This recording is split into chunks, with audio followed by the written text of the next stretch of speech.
multi-stream running. And of course, eagle-eyed viewers will note that we have a couple of other fun little Switch titles to eventually get into. Got some Metroid Dread. We got some kind of odds and ends of little indie games, and of course we got some Mario Rabbids.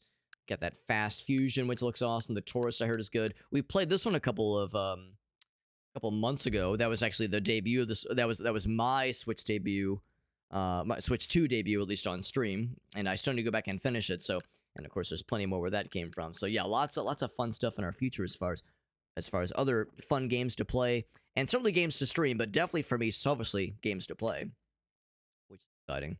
So yeah, lots of fun stuff on the horizon. Never a shortage of that for sure. Go and apply. All set. All set. Now it occurs to me that I don't know if I have a for this. Let me check one quick thing. Quick thing. So can I say, I'm trying to see if I can add the, oh wait, hold on. What if I do this? Sorry, I'm trying to like juggle a couple things with the multi-stream. And for the landscape view, because the portrait looks just fine, but for the landscape view, how am I going to make this work? Add a capture card. Is that going to work? This thing. Let's see if that works. I'm not going to be sad forever if this doesn't work. I'm trying to make sure that the multi-stream looks okay on YouTube, or not on YouTube, on TikTok. And we got Shazad over on YouTube who says, Pornhub. I mean, you can masturbate to the stream. I'm not going to stop you. I'm not going to guarantee that I will be very gratifying.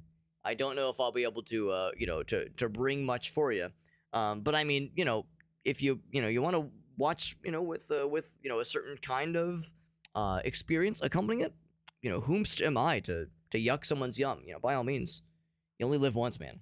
You gotta live that shit up, man. He's exceptionally gratifying, says Meerkat. Meerkat's just saying that because I offer him special favors. When you're a tier 4 Twitch sub, and you have access to my Only Hobbits page, and you get access to those special Discord channels that where Hole gets exposed. A little something happens sometimes. It's just how it goes. I think the TikTok multi-stream is not happening for today because it is just not even attempting to make the capture card thing work. It's like not even trying. It's like it's kind of cringe. It's kind of embarrassing. It's like, bro, grow up. It's weird because I want to say I've done console capturing through TikTok before. And which is why I didn't think I had to set it up like this. And yet it's like it's just not even trying. It's embarrassing. Oh wait, maybe. I don't think it's happening. Yeah, it ain't working. It ain't working. Okay, so all right. So no TikTok tonight. No TikTok multi-stream. If you're watching on TikTok, just pop over on Twitch, and we'll chill there instead. But for everybody else and on YouTube, we're gonna get this thing rolling. This thing rolling. All right, and I need to switch my monitor over so I can see the actual game that I'm playing. Probably a good idea, so I can see what I'm doing. Don't take this the wrong way, but aw, it's been like 22 years. Yeah, that's amazing, Dutson. I think that's so sweet. I'm telling you, man. Valentine's Day, you live it up with video games and some old school progressive rock. And if it just happens to be a retro-inspired 3D platform with a pleasant pink and fluorescent and like bright neon colors, which is again just when I think romance, I think of little ducklings and little bats and little snakies and parrots. That's just how I was raised. I can't help it. Man. All right, so I think we got the multi-stream all rolling. And yes, I can hear the audio good. So make sure everything was working. It's always a little bit tricky whenever I do a console stream, or a stream from a console, because when I use my capture card, it works really well. I'm really happy to have this thing. But there's always that moment where it's like, I have it set up, right? Especially if it's been a while. Like, there's nothing else I have to do, right? Because there's like when you're a streamer, a Dutson, you probably know how this goes. Like, you kind of have a ritual of like the things you have to do in a certain order to get everything up and running. But when it's a console part, a lot of my usual ritual goes out the window. So it's like, oh, right, I have to do this instead. Anyway, I think we're all set, my friends. Welcome to the Valentine's Day stream, and we're playing Toree's 3D Platformer Collection. If you've ever heard of Toree 3D or MacBat 64 or Super Kiwi 64, it's all part of this like collection of games developed by Siactro, I think is the guy's name, the developer's name. And I've never actually played any of these before, but we have this nice little collection to... oh, hello? Hey? Oh, press the wrong button. There we go. We have this cool... Oh, I got an update first. Let's do that first then. But we have this cool little collection of games that collect... that contain... It's not every single game that the guy has made, but it's, I want to say, the first 4 of them. And I think that includes the first 2 Toree games. I think there's been a few since then, but I think it's Toree 3D and Toree 2, or Toree 3D 2. I'm not sure exactly what the title is. We'll see that in a second. But we got a collection... I'm sorry, a review key for this game. For this game collection, rather, through Press Engine. So shouts to Press Engine and giving us the hookup. Download is available. Yeah, do that. So, all right. So the first one was the console update. The second one is the game update. Is it a new IP? Here, I got the developer name Rot Her. Oh, except I can't see it because I switched to a different monitor.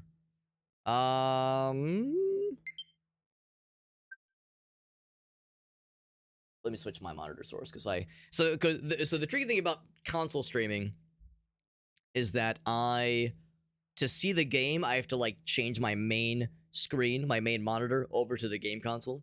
But when I do that, I can't see stuff from my main console. So anytime I have to like go to like a browser source or something like that, it's always like I have to like switch a couple things over. So the name of the developer is Siactro. Does he have a website? I probably should have like done some homework beforehand because I'll confess I don't really know a whole lot about the series as a whole. Yeah, I don't see a website. Here, I'll just do this. So the name of the game, of like the series is Toree, like Toree 3D, and the name of the developer is this one. So that's the name of the developer. And I think this game's been... Yeah, so the first game has been around for a while. So it came out in 2021. So the first game's been on for a while. So it is very much an indie project. Very much an indie game. No publisher. Nothing like that. So it's obviously not a Nintendo game. Because, of course, on the Switch 2, there's a bunch of third-party games available. So, and like, a lot of these games are available on Steam as well. I think the collection is not available on Steam, but a bunch of the games contained in the collection are on Steam. So the first game came out I guess 5 or so years ago, but there's made a whole bunch since, and this will be my first time checking it out, so I'm very excited. All right, friends, let's jump in. So this is Toree 3D Platformer Collection. Shouts to Press Engine hooking us up with the review key for this cool little game. Or, no, I'm not cool game, but cool game collection. Whole another deal. So, looking at the collection. Can I turn down the music? It's a little bit loud. Let's do this. I'll just turn it down here. Down a little bit.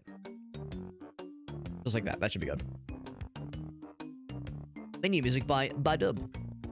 Will I play all of them? We'll see. I don't think they're super long. So we got Toree 3D, Toree 2, MacBat 64, and this last one I'd never heard of, Regina and Mac. I've never heard of that one. And of course, I think it's cute that you can switch between English and German. I'm guessing the developer's probably German. There's a time and tech mode. They show the controls, which is nifty. What does strident controls mean? Oh, I guess like just an alternate control scheme. So we'll start with the first one. I don't think the games are super long. So I would say, and also I'll tell you this much, on Steam, the first 2 games, or at least the first game is like $1. I think the second game is also $1. So I think these are like fairly cheap on their own. Which means, yeah, they're probably not super long necessarily, but I'm excited to get into it. So I think we're all set. Look at the options. Okay, here we go. So I can just turn the music down this way. If I wanted to, but I think it's probably fine. Alright, so we're gonna start with the first one, Toree 3D. Look at that. Look at the sun, like the smiling sun in the background. I want to say we might have played a demo for one of these games as part of the like Haunted PS1 collection series. Because I think there might be, like, some very mild horror aspects to this game. At least to this first one. One of those where it suckers you in with the cutesy vibe, not realizing that it's like there's like a spooky aspect. So we can eventually unlock other characters to play as. We're gonna start with the classic, of course. Feel free to let me know if the audio is too quiet, or if other adjustments need to be made. I'll raise it up just a little bit. So we got a whole bunch of levels right from the get-go. I'm gonna guess you probably have to play them in a certain order. Probably. There's remix levels. That's cool. Wait, is that what... Yeah. Oh, wait, no. Okay, these are the remix levels. Cool. That's kind of neat. So there's like a whole bunch of bonus content. Jump in. Glamour City. Right, so... There's a little fella. And then there's the run button. Yep. Now I'm gonna guess I'm to avoid you. Can I jump on the fellas? Oh, it's not that kind of game. Alright. So don't jump on the fellas. Don't do it. And you do have full camera control, which is nice. And run, of course. Now, if I had to guess... what else? Okay, you can center the camera. I'm just kind of pressing other buttons. Yeah. Is there a zoom out? I'm gonna guess probably not. Yeah, I'm just experimenting with different buttons. But yeah, probably no zoom out button. You have a double jump. Nice. Just as I was, like, beginning to wonder. Double jump action, yeah. I'll admit, the game is, like, so bright and so colorful. It's almost eyeball burnificating just a little bit. But I feel like the eyeball burnification is part of the fun. Also, it's one of those where I'm trying to look for secrets. I'm trying to look for like secret platforms, that kind of thing. Also, it's not lost to me, the giant smiling stars. They look happy, but they're also, like, I don't know, are they getting enveloped by the abyss? Are they getting swallowed by the dark abyss? As we did see, there was that Grim Reaper fella at the very beginning who laughed in a very mischievous manner as we were, right as the level started. So I wonder, again, kind of about that supposed horror aspect. I even think on Steam, the game has, like, the horror tag associated with it. And again, I'm looking for, like, are there secrets? The camera moves very quickly. I might turn that sensitivity down a little bit. And as you can tell, not the most challenging game in the whole world, at least not at the start. You know, we played, oh, what was that? We played a couple of, like, really cool, like, 3D platformer games as of late. Like, Valkyrie Saga and Angeline Era. You know, there's very cool, kind of retro-inspired 3D platformers. And some have been more challenging than others, but I think this one's kind of not really meant to be super challenging. Look how close we're getting to the star. I could almost, like, jump into him if I felt the need to do so. Yeah, it's like he's like almost clipping into the building. I can reach out and give him a little smooch, a little peck on the cheek. Okay, it's just a platform. Okay, for a minute I thought it was a thing I had to, like, climb. Is this gonna turn into Pony Island? One can only hope. One can only hope. I've seen a little bit of that game, but I've yet to play it myself. I think I would like it a bunch, based on the little tidbits I've seen. It's one where I've, like, tried to not watch too much of it, so that way when I do play it, I go as unspoilt as possible. Alright. And I do note we have, so 74 out of 95. Not too bad, not too bad. I think there was another platformer I played recently. I know last night was Raven's Watch. Yeah, I'm trying to, like, kind of work backwards in my mind. What are some other games I've played lately? I feel like I've been bouncing around so much. Something kind of does blur together a little bit. Got to play some Pony. Yeah, I think I would really love it. And I think the developer has made other things that I've liked. So, yeah, I definitely haven't avoided it. I'm just dumb about following up on things sometimes. Is that the last bundle of them? It is exactly that. Rank C, probably because I was slow as shit. I tend to play games like this where I'm like, you know, if there's like a speed element, I usually play it really slow, and I'm usually like trying to drink in the background and just embrace the vibes.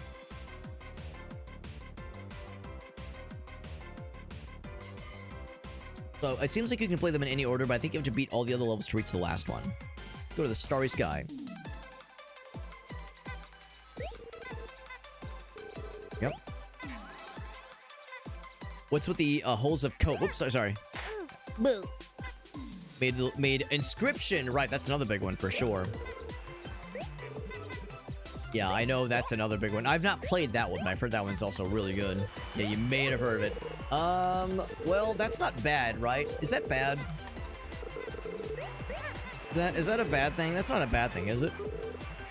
Is he still... Okay, he's still coming. Yep, time to get the fuck out. Yeah. So remember when I said there might be a mild... Wait, hold on. Does it change when he's really close? Yes. Okay, alright. So there might be a mild horror aspect to this game. It's vaguely familiar. I think we played the demo to this game. I think it's come back to me. I think we played the demo in one of the Haunted PS1 collection. Haunted PS1 collections. If you've ever heard of the Haunted PS1 demo discs. Still slowly coming in hot. Yeah, the Haunted PS1 collection, or Haunted PS1 demo discs. I think the demo for this game was included. Because that's vaguely familiar to me. Giant star in the background. And you can see the background's like kind of apocalyptic. The buildings are like falling over. And yeah, there's holes in the code, like Dutson was saying. Yeah, so there's like some fabric in the reality that's being torn asunder. Things are not as they seem. So it looks cutesy and fun, but then you get into it and you go, oh god, there's like more to this than I was bargaining for. Whoa! I haven't played Inscription. Dude, I'm telling you, man, I'm a fake gamer. There's so many incredible games I've never played. I'm not a real gamer. Don't tell anybody, but it's my true mark of shame. So I noticed this platform. Is there anything down there, like a secret? Nope, just the fucking sun trying to envelop me.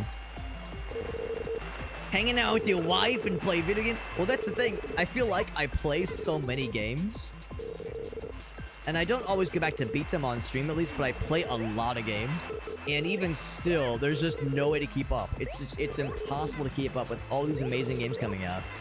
It's a good problem to have, where there's too much good stuff out there and just not enough time to play all of it. I think like a lot of us, I had a childhood where, you know, I guess there's no way to sugarcoat it. We were kind of poor when I was growing up. So, you know, I had an N64, but we didn't have like a ton of games. So there's like a part of me that's like... That was used to that sensation of being like, oh man, not a lot of options now. So nowadays, you know, when I look around, I see so many games to play. It's like such a nice resolution to that feeling of being like, oh man, there's, you know, not much to play. I kind of have to like invent my own fun. Now it's like, oh wow, there's so many options.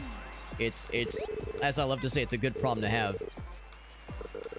And it means I'm never bored. And there's like always great stuff to check out. Even though it's overwhelming, and I know there's no way to keep up with it.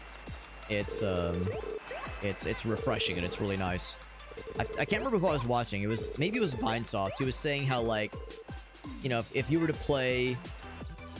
like just do nothing but play video games all day. Ice cream? Is it ice cream time? Oh, you're approaching. Oh, okay. You're approaching me? they were slowly walking towards me or floating towards me. But anyway, he was saying if you were to just truly do nothing but play video games. And like just only play video games, he was like, I still wouldn't be able to keep up with everything. There's just no way. Like there's still amazing games you'd miss. And you know, big streamers like Vinesoft, they got like thousands of people that watch me. It was like, you know, if we combine everybody in the chat, you know, we could probably get close to covering every game ever, but still, man, or every good game ever, but still, like if they're coming up fast, we can keep up. There's one called Hermit and Pig. I've never heard of that one. I mean, I'm interested. That alone has me interested. Dutson, is it on Steam? Hermit and Pig. I'm gonna do one of these. Hermit, Pig. Actually, no. Even better. I'll just do a look on my cellular device. Because if it's got that Dutson recommendation, I know it's gonna be a good one. Hermit and Pig. There it is. Oh, yeah, this one. Okay, I have seen it. I haven't played it, but I've seen it. Got that added to list. Thank you, bud. Thank you for the recommendation. Always down for suggestions. No guarantees that I'll play everything, obviously, but I'm always down for suggestions. Yeah, we got Metal Harbor. Oh, shit. Sonic Adventure 2 fans, where are you at? You'll know what's up with Metal Harbor, right? Octopus? Oh, tentacles. Oh, no, yeah, it is an octopus. Yeah, yeah. It's like a big Cthulhu demon fella. Feeling real good and cozy about, I mean, it's still very bright and colorful. And, the nightmarish vibes are a little bit more muted this time around. It gets a little bit on the political side. That description that you gave me, Dudson, told me everything I needed to know. I was like, yep, I'm down for this, man. I'm down for this. I'm down for this, how they've, like, set up the villains, as you've described. It's like, yep, I'm picking up what they're selling. I'm picking up what they're putting down. I'm getting the cut of the jib, as they say. Played the demo. Got the oh, nice. Got the key from the devs. That's awesome. That's when the devs are able to work with you directly like that. Trying to see if I can get a better look at that octopus fella. I do love a good platformer that has no fear of little, like, upward draft cyclones. I like that kind of deal. Oh, we got some horizontal cyclones. Oh, shnikes. Whew. But still, not what I would call the hardest 3D platformer ever. Oh, you see the little friend down there? The little Grim Reaper friend down there? Just kind of chilling. You can see the scythe going on there. A little something. On the one hand, it's like I want to outrun the scary things, but I also want to see the scary thing. I want to see it and, like, be able to embrace the horror aspects. We just came from down there, so I'm gonna go down there.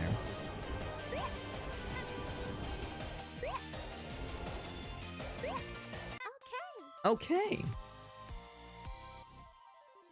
Meerkat says, whoa, we out here speaking objective truths, I mean. You know, you didn't notice me correcting anybody. I wasn't out here correcting anyone. I wasn't out here going, no, wait a second, guys. I'm like I said, I'm buying what you're selling.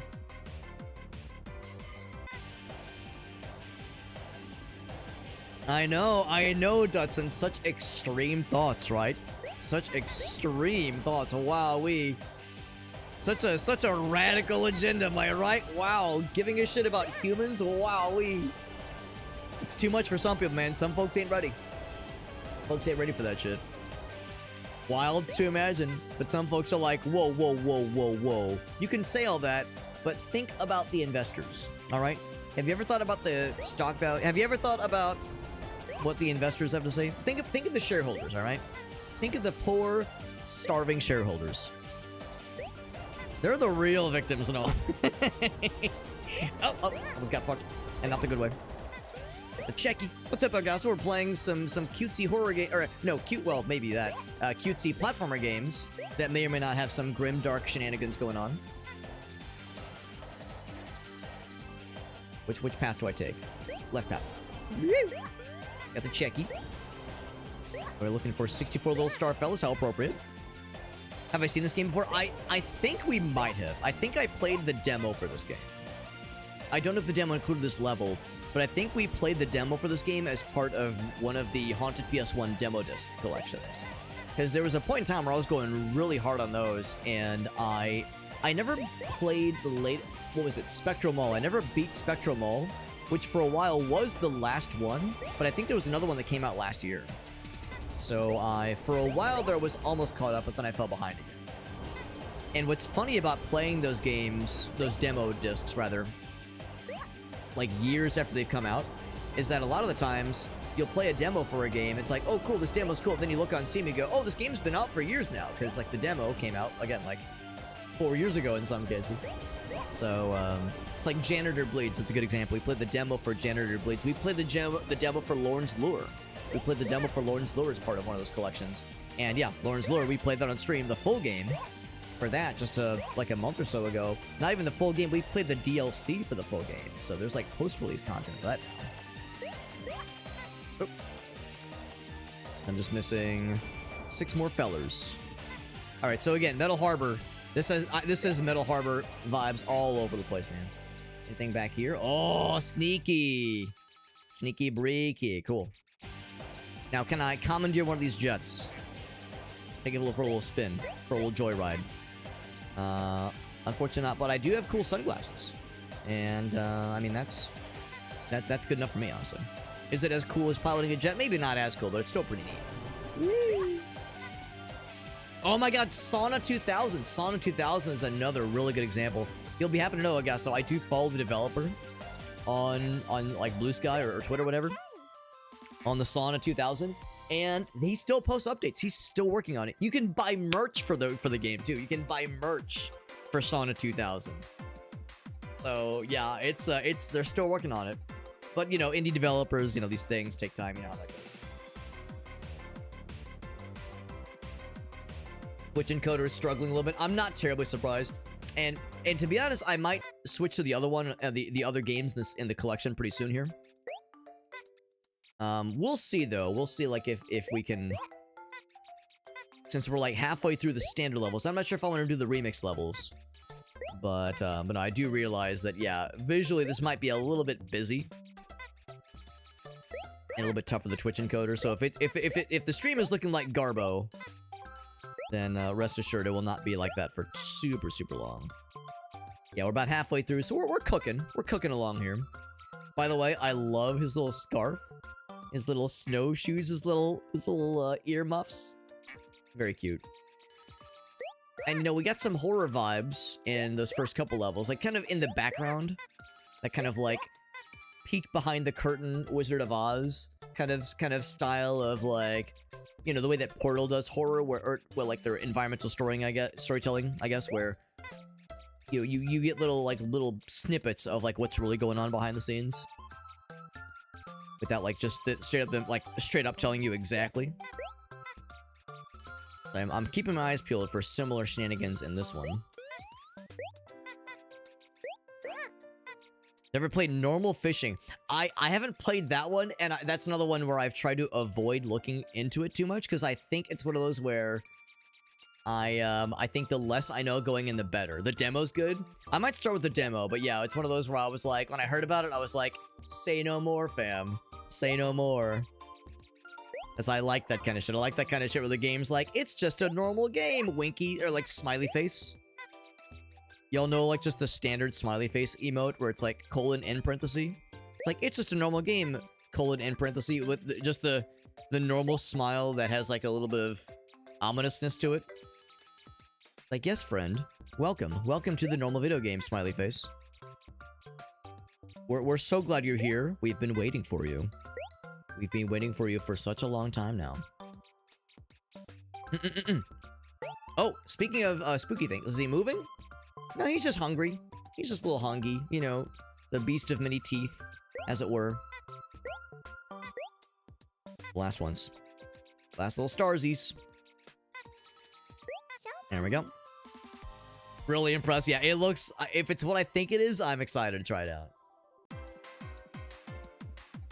What's up, Justin? Yes, the Belmont's Curse trailer. It looks dope as hell. It looks dope as hell, man. That game looks great. We haven't had like a... Oh, shit. We haven't had like a 2D Castlevania game in what feels like a long time. I guess we haven't had a... Well, actually, let's be real. I'm gonna ask a dumb question. When was the most recent Castlevania game? Oh, jeez. It feels like it's been a hot minute, right? Since we've had any sort of Castlevania game beyond ports and collections and that kind of deal. Because I know for a while, Konami was like had a hard-on for the 3D like Xbox 360 Castlevania games, and I'm sure they're fine, but like, bro, nothing beats the 2D proper Castlevania stylings. And then there's the Metroidvania Castlevania games. So, you know, there's the old school stylings, so the first 4 games, and then there's like anything, I guess, really anything beyond Symphony of the Night and like the like Order of Ecclesia, Portrait of Ruin, those kinds of games. Circle of the Moon.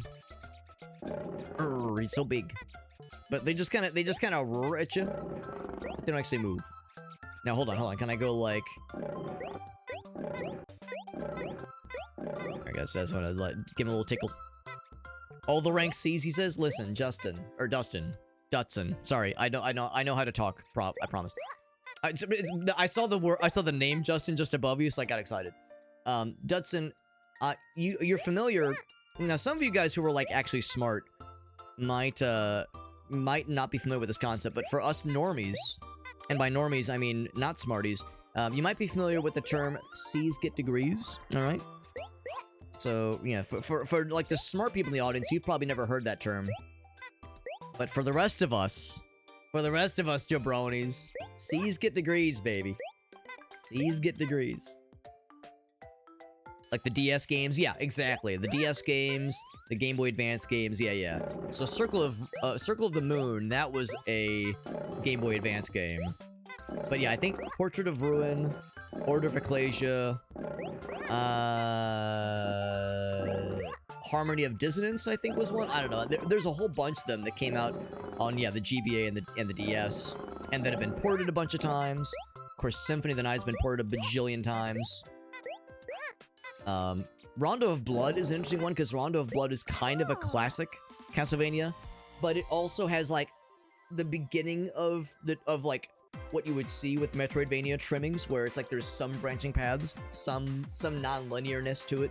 Rondo of Blood, I would say, is still in its heart of hearts a classic Castlevania game, but the more kind of modern Metroidvania Castlevania games, where Symphony of the Night introduced like leveling your guy up and finding equipment to equip on your guy, and there's again non-linear exploration and a kind of more Metroid way of progression.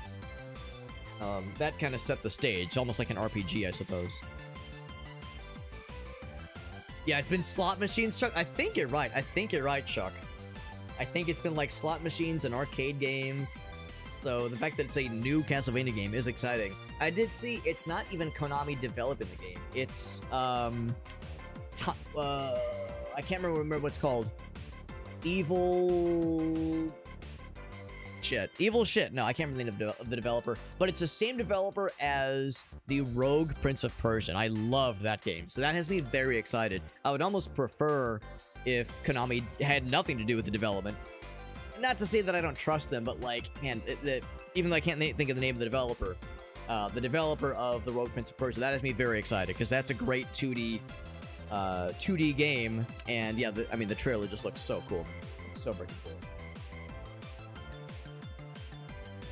I should have looked at oh, you're right, the big toothy guy. Still love the 3D ones. Yeah, I never played them, and I've only played Symphony of the Night and Rondo of Blood. Those are the only Castlevania games I've ever played. Well, no, and I did play Circle of the Moon. We did beat that one as well, so I played a few of them. Neo Osaka. Oh shit, I'm gonna start talking about Japan. Hold me back, I'm gonna start talking about Japan. Now, at first I was like, oh, we're moving backwards?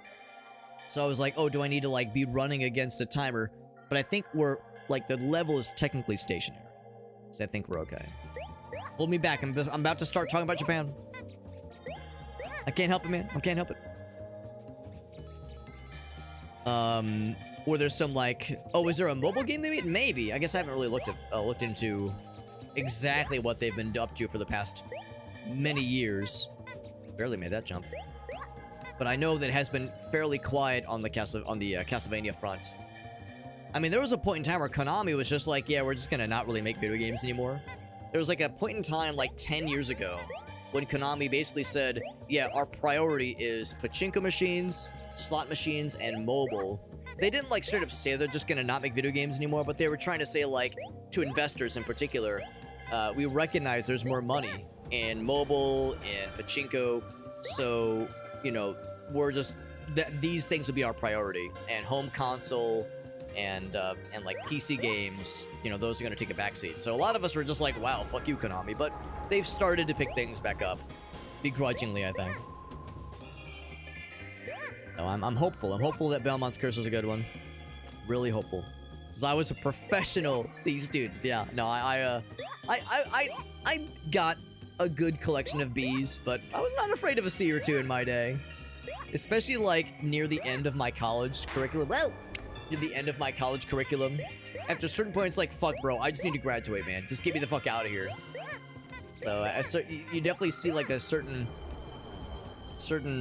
drop-off in, like, the quality of my grades. Maybe not a horrible one, but a noticeable dip into the fidelity of my grades. In college, at least. Oh, heck. in like basically in my my last 2 semesters. Also, my last 2 semesters, I was working 3 jobs, so that probably has something to do with it too. Been working in Borders and working as a teacher's assistant and also a research assistant with one of my professors. I was maybe stretching myself a little bit too thin. So, you know, lessons were learned that year for sure. Senior year was a little bit spicy, especially with senior project. That was a big one. We got that shit. We got that expensive piece of paper telling employers that they should hire me and give me a bunch of money. And by a bunch, I mean, you know, average amount probably. What's up, Dolph? Good to see you, bud. Stuff. So it was the, oh, right, yeah, like the collections on Steam. Trying to reintroduce them, right. That's actually kind of nice. They're trying to bring things back into the fold. Does he just, like, run into this guy? Is that what's going on here? Oh, okay, I thought I saw, like, like a bonk, and I got excited. Oh, it was me jumping. Because I saw the stars, and I was like, oh, what the heck, did he just run into that guy? I thought the stars meant he, like, collided with that dude. But no, that is encouraging, Dolph, what you're saying. Yeah, so it's something to, like, kind of hold folks over while they're also working on Belmont's Curse. It does look really good, man. It's good to see you, Dolph. I thought we were talking cup size. Yeah. Yeah, different kind of C's. Different kinds of C. Whoa. Come back. I do like how the cars are sometimes covered in ice randomly. I guess this is freezing rain, basically. This is these trucks have they're doing the thing where they don't, you know, they clear the ice off their windshield and their windows, but they don't clear the stuff off their top. So you got like the Snowhawk on top. That's kind of like creates a bit of a hazard that can fly off on the interstate and become a hazard for other drivers. Going for it. And these trucks have conveyor belts on them for some reason. I'm too soon. Second trailer for, oh, the racing game. No, I have not. I have not seen the new trailer. I saw the one from the Game Awards, but I have not seen the new one. Going for it. Hup, hup. And I'm going for it. Hup, hup. We know what that noise means. I'm like looking to see where it's coming from. Is he underneath the is he underneath the car? Is he pulling a Cape Fear? You noise, man. Oh, I see the what is it? The arcade game. Space Invaders. Yeah, that's what I was saying. All right, one left. One left of the standard track. I will say these last couple levels have gotten an order of magnitude harder. The first couple levels. The first couple levels were easy breezy lemon squeezy. This is getting a little bit spicier. Just a little bit. Now I wonder if I get all the stars, will I get the true ending? If it's one of those where like you gotta get the 100% true ending.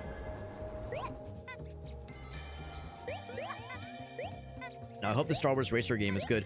I remember really enjoying the Pod Racer game on the N64. My brother and I rented that one time. We really enjoyed it.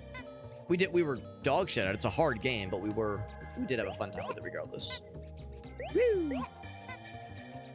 Hip, hip, hip, hip, hip. There we go. Dead or Alive? Oh, really? I had not heard of more Dead or Alive. That's exciting. That's exciting about new Dead or Alive. And I'm excited because I like the plot. I played for the articles. I played for the articles, okay?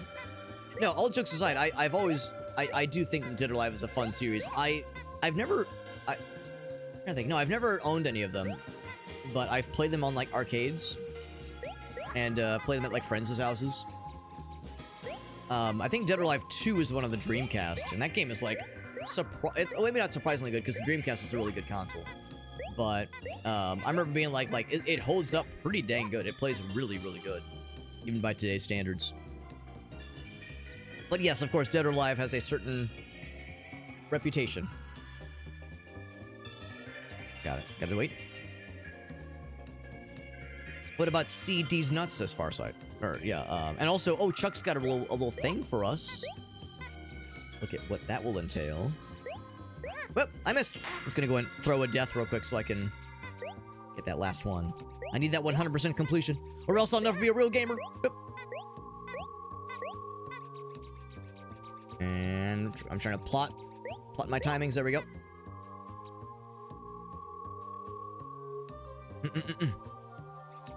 And there we go. I do like when you do a jump as Toree, oh heck. He flaps his little arms, because he doesn't really have much for wings, but he's trying. He's trying, flapping his little arms. He's trying his best. He's just like me, for real. Just trying his best. Damn. I keep getting too ambitious with that jump. Like, I don't want to wait. I want a game, bro. I want to be a gamer. Re-release of 6. Very nice. Very nice. There we go. PC Engine game is called, wait, what's it called? A Take on America Through Japan's Eye. Is that the name of it? Oh, bud. Because if that's the name of the game, that's a very interesting title. And I don't think I've ever played, I think the only PC Engine game I've ever played was Rondo of Blood. I played the PC Engine version of Rondo of Blood on stream. Played it all the way through. This, of course, was years ago. But yeah, that was not too long after I played Symphony of the Night. Heck. Not too long after I played Symphony of the Night. And, because I wanted to play I guess that was the predecessor to Symphony. Because it picks up right where Rondo of Blood ends, more or less. And of course, you play as Richter in that game. But yeah, we played the PC Engine version, and it played really good. It played really, really well. I was really impressed. Very, very good game. It's a pretty tough one, but I feel like it was one of those where, like, it didn't feel like that, because I've played original Castlevania. I've never beaten it, but I have played it. And I always thought, like, the original Castlevania 1 and 2 were just so fucking dick-crushingly difficult. It was brutal. Rondo of Blood was definitely tough, but I feel like once you kind of got the, oh heck, once you kind of got your sea legs, the game was like willing to meet you halfway. This little like, I'm not sure what's going on here. I guess it's a traffic jam or like an accident has occurred. I'm not sure exactly what this is. This guy's on his side. Yeah, this is a fucking multi-car pileup right here, so a bit of a disaster. I do see that the road is still moving, so it's implied that we're still like sliding around here. It's a weird one. Get Chuck's redemption after we beat this level here. I think we are indeed near the end. See the end. Here, there we go. Yeah. I will say this last level was a decent bit tougher. This was a decent bit tougher, a cut above the rest. It's called Gekibo Boy, Photograph Boy. Interesting. Yeah, I've never heard of it, but it sounds fun. So this Virtua Fighter's coming out. Was that like a separate announcement or something? Because Dead or Alive is that Sega? I thought Dead or Alive was like Team Ninja. Or something like that. I know that Dead or Alive traditionally came out on Sega consoles. Like on the Dreamcast, that kind of thing. But I didn't think it was like Sega published, but I guess I can't remember honestly. Yeah, if you know what weapons to keep, yeah. Yeah, Castlevania 2 is brutal. Just brutal, man. Oh, you're saying because they're linked in competition? I mean, that would be cool. I guess we haven't had a Virtua Fighter game in a while. But, I feel like I do such a bad job of keeping up with fighting games. I've never really been into fighting games. I enjoy them, but I'm such dog shit at them. I appreciate them from afar. So I can't pretend I keep up. By the way, we're gonna watch Chuck's video. Watch Chuck's video. So mute this. He says Marvel. What's the name of that game? Tokon? Tokon D's nuts? Well, Tokon. And I'm guessing is that gonna be a fighting game? Tokon D's nuts. I didn't say choke on D's nuts. What an odd name, Tokon. It's so weird. I've never heard of that one before. I'm guessing it's a fighting game. All right, let's get Chuck's videos. Is this gonna be the trailer? Let's find out. Let's find out together.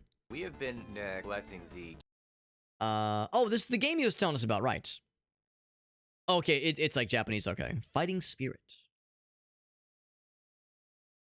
See, all right. We have been neglecting the TurboGrafx 16, also known as the PC engine in other regions, and so we will start with a game called Photograph Boy, which is one of the more zany games. We don't have to photograph children. Zany. Maybe. This episode is sponsored by Ramon Drink. Or Ramon. Oh, I was gonna say, do I have one in my fridge? I don't have one in my fridge down here, but that's the exact. Yeah, maybe I've been mispronouncing it wrong this whole time. I thought it was Ramune, but that's the exact brand of Ramune beverage I was drinking a couple days ago. It's that. I recognize that branding, the little ribbon on the top there, the exact same one. It's Japanese. It's actually being held together not by a bottle cap, but by a marble. It's also my brother's sponsor, Pocky. Oh, stop it. Come on, man. Like, no one's gonna pay for our videos. Okay, so all I know is that there's a Photograph Boy. Photograph Boy. And the sun must be, like, really strong because your skin is, like, orange. It angers me. Oh, this right here. Yeah. That's an impressive neckbeard. That is an impressive neckbeard. And listen, I'm not exactly like I'm not one to talk. I'm like reasonably kempt right now, but I'm like, this is like a week. It's after a week of not shaving. So I'm a little bit nervous. Don't look at me. Don't look at me. I'm embarrassed. The backstory on it. You have to take a certain impressive neckbeard. Photos. Look at that ass. This looks like a game you'd find on Newgrounds. That guy's obviously gonna flash. Show us that wang. There you go. Oh, nice. Really? Oh, no. you missed it. I'm not a film. All right, I screwed up that route. These are the good old days, so you had to like be precise. Okay, I don't know what that says, but I'm pretty sure I failed. All right, yeah. I got good. Junk. You got the penis. Good. Thank goodness. Oh, come on, man. I believe this plane crashed. Oh, come on. It was a plane crash, bro. Got the panty shot. It wouldn't be a Japanese game if there wasn't a panty shot. Am I right? Take some pictures of some fun stuff, kid. Do you hear me? Oh! Yeah, see, like this plane here. Oh, come on. Oh, I got it. Got it. Oh, there you go. Nice, Guy nice. Big D. What am I looking at? Big D. Guy Always down for a good. I'm always down for a nice big D. Soda, see? Oh, idiot. These little tune-ups stop the ball from rolling. See that? Also, I appreciate that. Oh god. How'd I do? What the fuck? I pressed something and I like brought up like every suggestion ever. I appreciate that. Oh, I think I skipped like. What did I do? Oh god, I pressed like a button and YouTube just kind of shit the bed a little bit. All right, so it was right after this happened. Idiot. These little tune-ups stop the ball from rolling. I appreciate a number of things about this guy. He's just like me for real. Look how messy his hair is. Motherfucker rolled out of bed and it was like, time to record a video, baby. Let's fucking do it. Beard unkempt, hair is messy. Dude, he's just like me. He's just like me for real. See that? Oh, go get the car. Oh my god. Come on. How do you get that? It's hard to... Wait. Plane. Come on. Oh, he's stunned. Right. No. We know. No. I had a girlfriend that used to love these because they were chocolate. Mine becomes full embarrassment. I would say I become embarrassed, but right. I have no shame. Everything was 10 things of film. Don't. The balls are worthless. You could have beaten the stage if you didn't use. Yeah. Yes, I know. Okay, thank you. That's why I was like, stop taking pictures of balls. Wait. Well, I know you love to stare at those balls and get pictures. Yo, come on, man. Like. Sorry, I was. This is a beard. Mine's a beard. Well, thank you. Things in America. They know that kids would just smash these things in the parking lot after they got their drinks. It's got a connection to it, but all right. Why is the boss not smiling though? I just realized it counts, but you know. The last bosses, it's probably like Princess Diana, and you have to like keep taking pictures of her until she crashes. So I guess it's just like Jesus. America, like the people in Japan. Is that a racist caricature? Nice. There you go. Spider-Man. No, they couldn't even make the skin today because you'd have to have like the smallest memory card known to man. If you had to do I mean, in the old it's a days, small. I mean, I guess it's stay film. Still for like a whole It's a minute, film that would camera. Bring a whole new challenge. Yeah, well, if you haven't noticed, it wasn't like pictures of the Civil War were done in like real time. Wow, this game actually gets much harder. Let me try one round. I forgot how games back then were hard. Not like today where it's all about getting past the storyline. Bam, Spider-Man. You knock him down. I need pictures of Spider-Man on my desk. The wanted poster says the guys were $10,000. You should instantly get $10,000 once you take his pictures. Oh, no, what the hell? Because everyone's Japanese. I do love that. I love that. Fuck, kill. Hit by a car. Yeah, right. 20,000. Oh, you're fired. Oh my god, there's like a lot of crap now. Hey, look, a tiger got loose. Apparently that tiger's not worth anything. No, he's worthless, apparently. Around, like... Yeah, No one wants to learn about a tiger on the loose. What if the tiger were on fire? Chuck knows what I'm talking Get all about. these great pictures of Spider-Man. It always seems to be there. It's almost like he is Spider-Man. That can't be possible. Peter Parker's an idiot. Oh, that's what he does. He goes. No, to the no, freaking- fuck! I counted it, bro. I counted it. I'm a genius.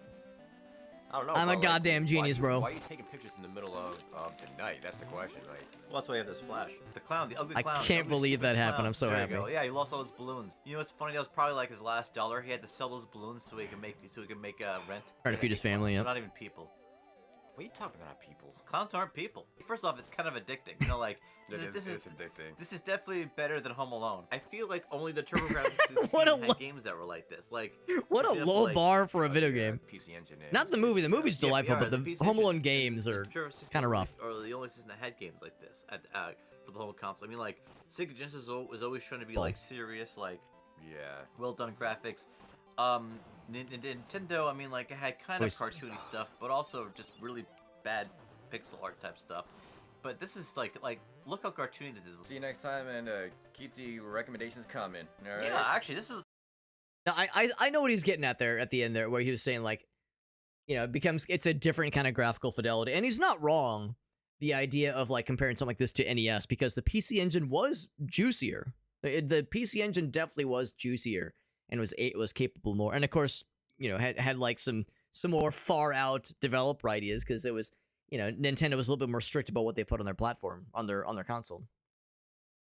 What a weird, hilarious game. That actually was pretty cool, though. I'm with Dudson. It looks like a pretty all right looking game. Looks silly, but looks kind of good. We got Farfnuga. What's up, Farfnuga? Is it saucy Pokemon Snap? Yeah, it's something. It's not Pokemon, but it's balls and fuck and graffiti, that is, and flashers and ladies in lingerie Snap, which is kind of like Pokemon Snap. Let's be real. Dolph says, Alex, take a look at this. He says, get to load of this. We won't watch the whole thing, because if we're to watch the whole thing, it's got to be like the YouTube redemption. But we'll look at a little bit of it. Look at a little bit. It's called Project Windless. Project Windless. Now, let's kind of take a quick perusal. Oh, it's loud. Jesus fucking Christ. Kind of like a God of War. Dude, look how he's just like cleaving through shit. Like they're made of butter. A hot knife through butter. Looks very over the top and badass. Project Windless. Looks pretty cool. Looks pretty cool. Like what I'm seeing. It's a lot. It's a lot, but yeah, it looks pretty sick. Some good shit, man. Some good-ish. Some of that good-ish. Thanks for sharing, guys and gals. Some fun little videos. Look at that. We got learnt on Japanese video games. Obscure Japanese video games for the PC Engine. From what I can only assume was the I guess was like the probably the early 90s, I'm guessing. And then also some upcoming new video games.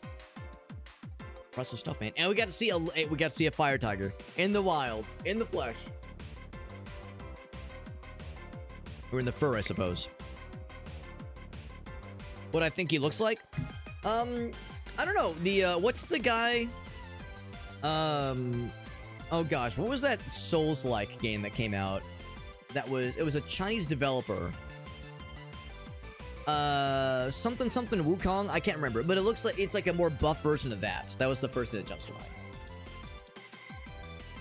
mind. By the way, so this is the final level, I think, right? Mr. Incredible with the mane. Oh, interesting. Because I assumed he was like a big monkey fella, big strong monkey fella. But when I see that kind of game, I think of yeah, I can't remember the name of the game, but it was something Wukong, I think, and it was a Chinese developer, and it was apparently very good and very popular. Not a monkey, okay. Try the old music. So there's the one in the bottom right. So, to be honest, I don't know if it's like for the level or for... Yeah, so it's not the menu, but it's for the level, right? That's the one. Thank you, Dutson. Thank you. Yeah, that's the game that I was first thinking of.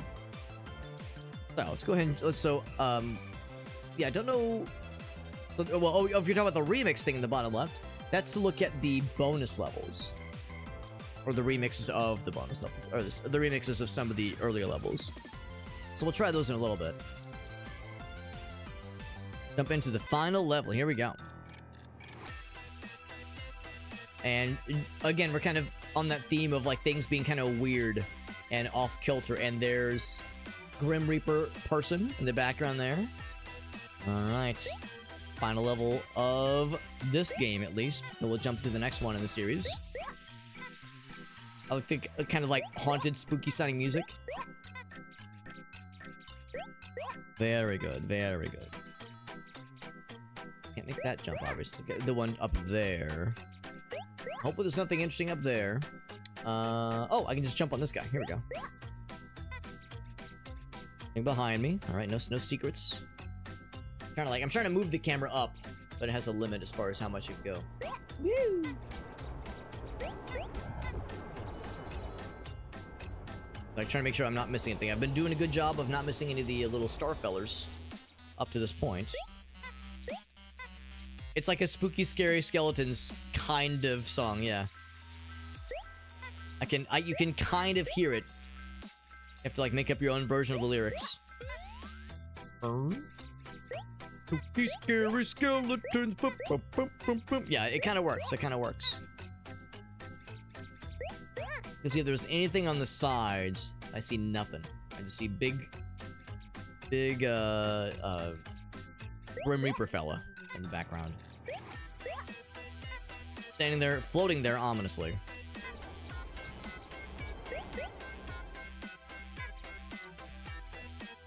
And, hold on, can I...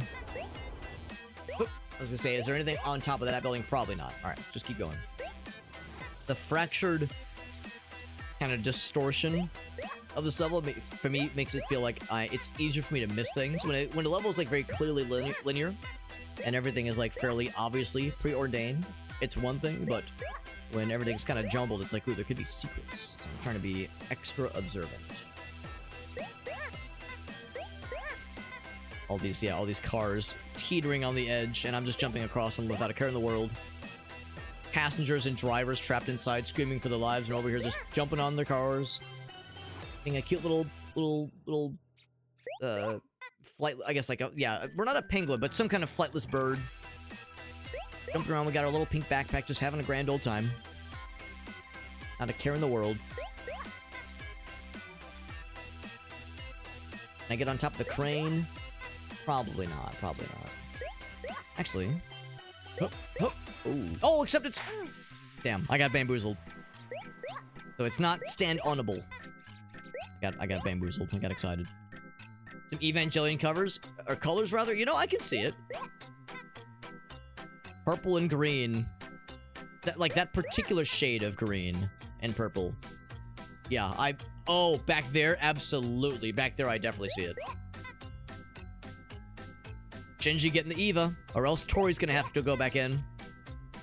And he's too small. His legs can't reach the pedals. He's too short.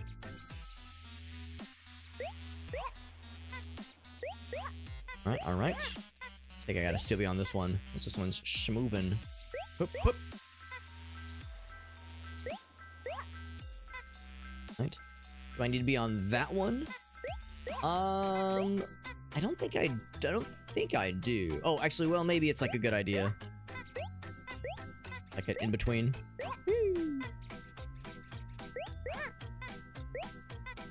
Let's just going up into, yeah, let's just go for this one.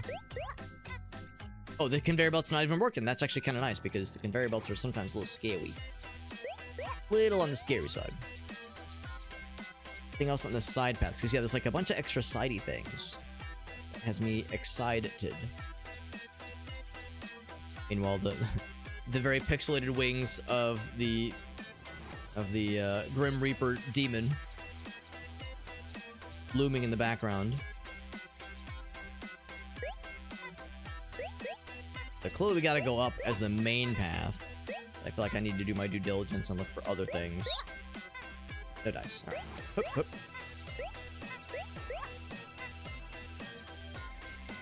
Going on up. Right. Only actually, we just got all of them. Yes, that was the last one. Everything else from here on out is extra credit. We're just going fast. We're going fast. Maybe eating some ass if things go well. It is Valentine's Day. Nothing more romantic than playing video games and eating ass, if you ask me. If you ask me. And finally, we got the ice cream. So was that the whole idea? Was that the Grim Reaper stole your ice cream? and you're trying to get it back, and that's the whole story. I'm okay with that, honestly. If that's like the whole story, that's all it needs to be. There we go. So Siaktro is the developer. Shoutouts to them. It looks like some other folks helped develop help design remix levels. See you next game. We're gonna see that next game in a very quick moment here. But see, I wonder how I unlock. Maybe you'll unlock the other characters by getting like high ranks in the other games, or in the other levels. Oh, here we go. So MacBat unlocked, nice. So in that case, how do I go back? I think B and A do the same thing.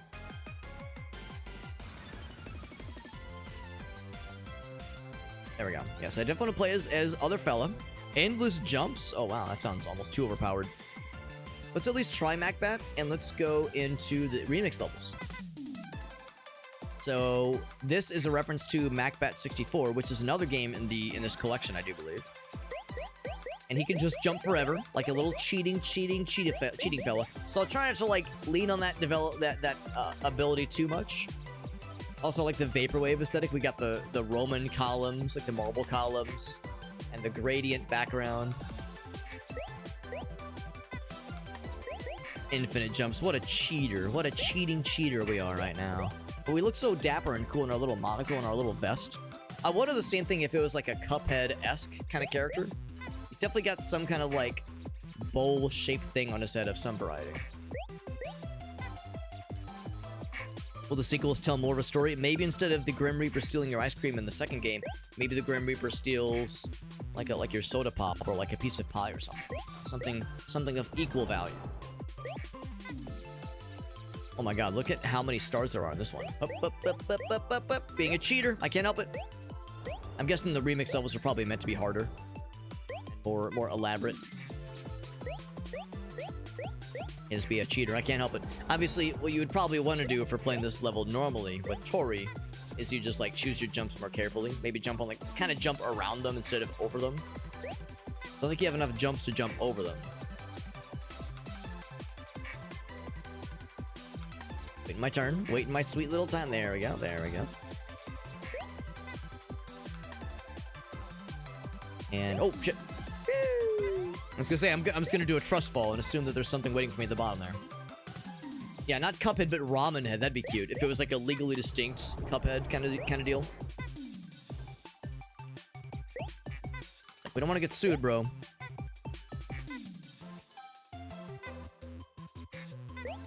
All right. Got it.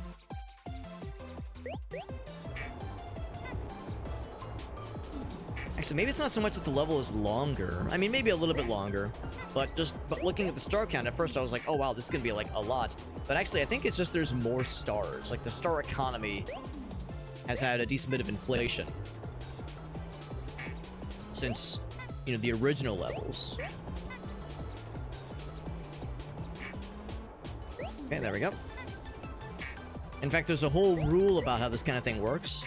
For anybody curious, you know, if you want to learn more about video game inflation and like video game economy, there's a whole series of rules that talk about this thing. So if you want to learn more, just do a Google search for video game inflation rule 34.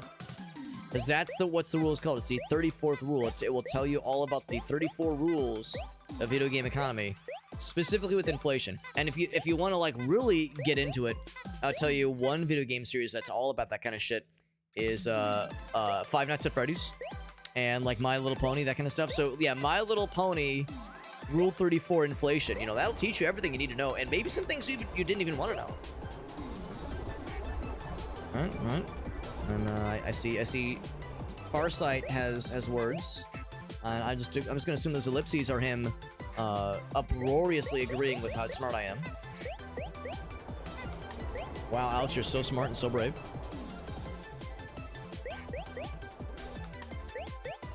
So brave and so based and so smart. Buckethead with the shrunken head, yeah, from Beetlejuice, that'd be fun. I've only listened to a little bit of Buckethead. I think he's coming to St. Louis sometime soon.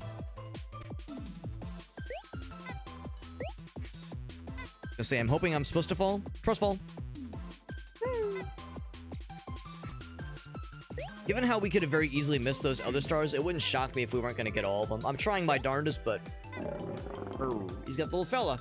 He was hungry.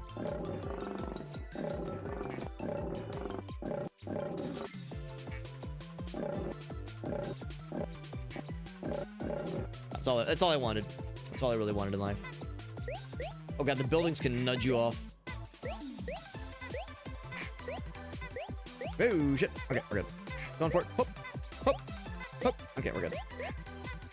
I can appreciate a game being willing to spice it up difficulty-wise a little bit. As the base game plays it fairly safe, not making things too ridiculous. Okay, this is a little ridiculous. Oh wow. Kinda glad I have the extra jumps. Whoa, shit. Come back. Yeah, the extra jumps basically means I can't die as long as I don't get got by like an actual enemy. If I die, I've like really fucked up.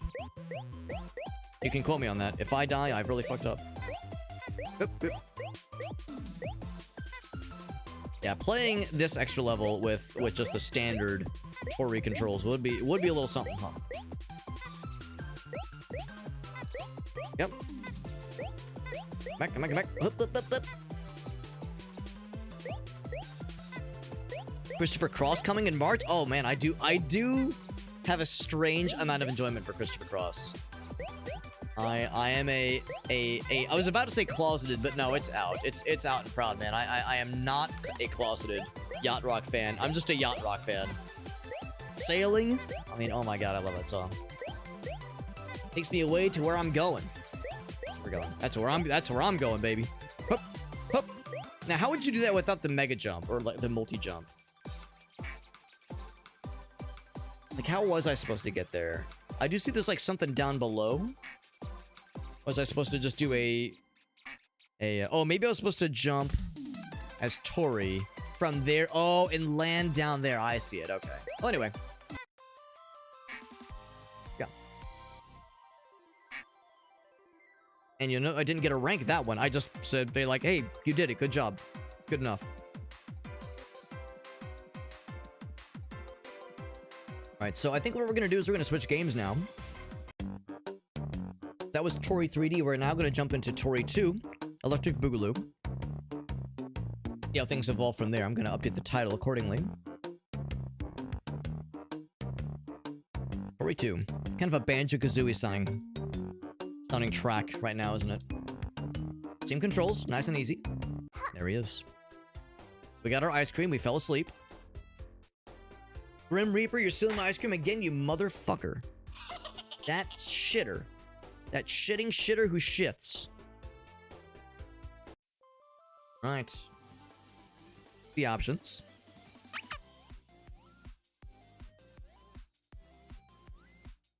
Seems simple enough. What we got for bonus? So, other playable characters, we can guess what these two are. Question mark? Who knows? Fun noise. Who knows what that could entail?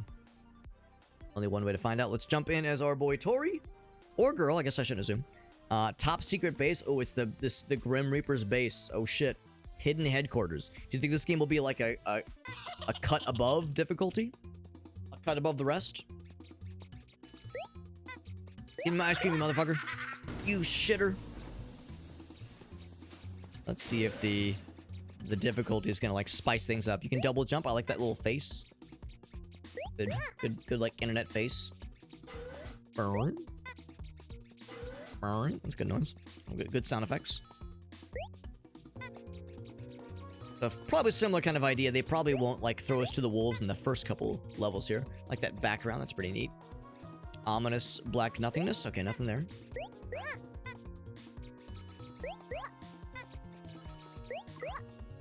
I like to think that this like kind of texture, these kinds of textures, this like overall aesthetic, whoops, does a little bit nicer for the bitrate, because I know Dudson was pointing out the bitrate is probably struggling a little bit on those first couple levels in the first Toree 3D game.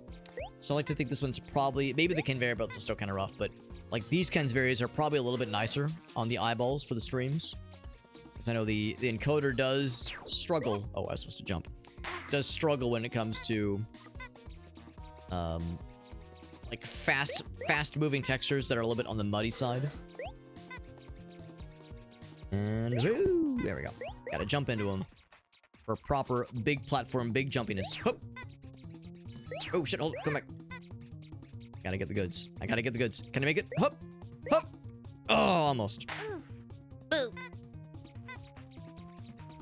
Gotta get them all. It's gotta be 100%, man. Or else it doesn't count. I mean, I'm not gonna like shit myself if I miss. If there's like a secret area that I just don't notice or something. It's not the end of the world. But if I see something and I go by, it's like, all right, I gotta be a good boy. I gotta be a good wholesome boy.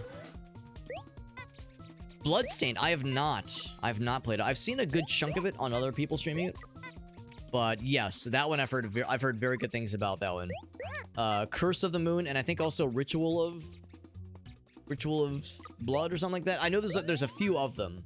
But yeah, there's like old school Castlevania Bloodstained and then Metroidvania, kind of more modern Castlevania Bloodstained, which I've heard good things about.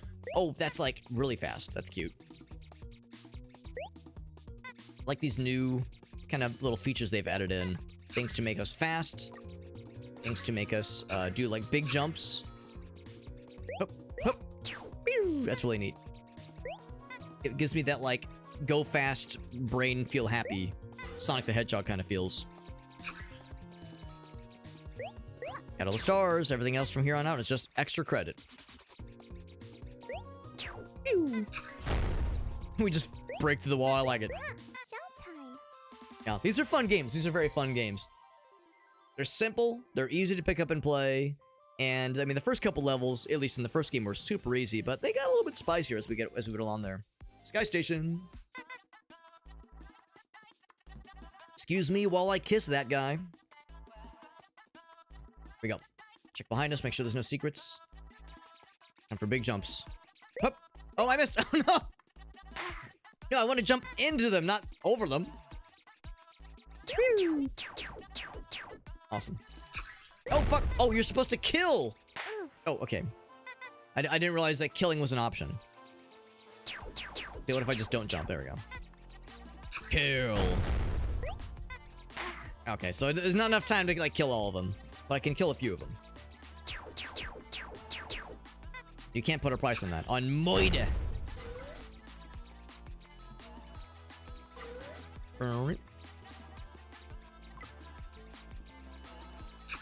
So when you're going fast, you of course have the power. Well, not when you're going fast. When you have that cool little Gotta be safe because yeah, I ran out of stuff because I was thinking I might miss something. But yeah, you do have the ability to break things and kill things. Again, that's something you really can't put a price on. I was gonna say I want the Starsies though. Killing is one thing, but getting paid. Hip, hip. I can only assume this is the game's currency. This is like the universe's currency. The more stars you have, the more ice cream you can afford, and the easier way you can use to pay rent. An interesting noise. It's like a click, the ticking of a clock or something. I think it's the robots. The robots. What's the green? It is just a spotlight? Yeah. Let's see. I think the idea is... Oh, I see. It's a platform. Okay. I'm sure what I was supposed to be doing there. And, ooh. There's a little something there. But I don't know if... That's what we're supposed to use. I'll just do one of these. Oh, they got the dinosaur heads? Dinosaur skeleton heads? That's good. I love the little... Oh, I fucking missed because I'm good at video games. Boo! You like the bone heads. The bone zone. In the one. That's all I need. And I'll be on my merry way. And yep. Except I missed my double jump. Right, I spent my double jump. So sure enough, this game does indeed bring the heat, making it a little bit tougher, I would say. Level design that's willing to be a little bit more risky and a little bit more like asking more of the player. I do respect it. Oop. Jackie. This is only the second level, and it's a little bit spicy. Oh, what's this? New unlock. That's exciting. Maybe more music. I see a CD like that. I think, ooh, maybe a new track added to our soundtrack. Kill. There we go. The end. Showtime. Well, no, it's not showtime because the levels ended, so it's not showtime. It was showtime, but now you're done. So yeah, there's a little disc collectible. I wonder. Special feature is a bird. No kidding.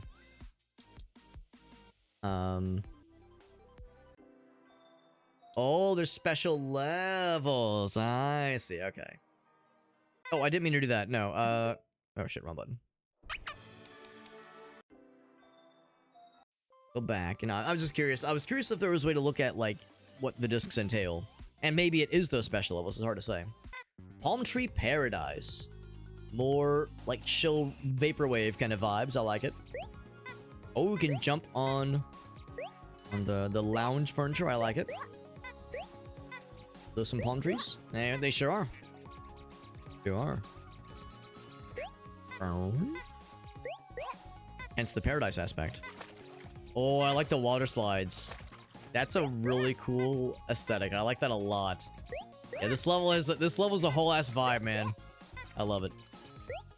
I'm enjoying this. I'm drinking it all in, man. All the more reason for us to get Toree's ice cream back, because if he's lost his ice cream, and the Grim Reaper done did stole it, this is like the perfect level for enjoying a nice ice cream, a nice cooling treat. Like Mario Sunshine. We got the sunglasses. We got the shades for it, baby. And I love our little pink backpack. We are here and we are ready for it, baby. Oh.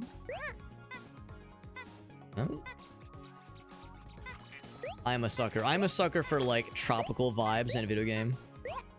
It's true. I'm always down for a good beach episode. What can I say? Oh, we got the octopus fella back. Hey, look at that. He's also, I'm not sure what that like black shape he's enveloped. Does he have a gun? Is it like a cannon or something? No. He's not looking at us, so not our problem. Not my problem.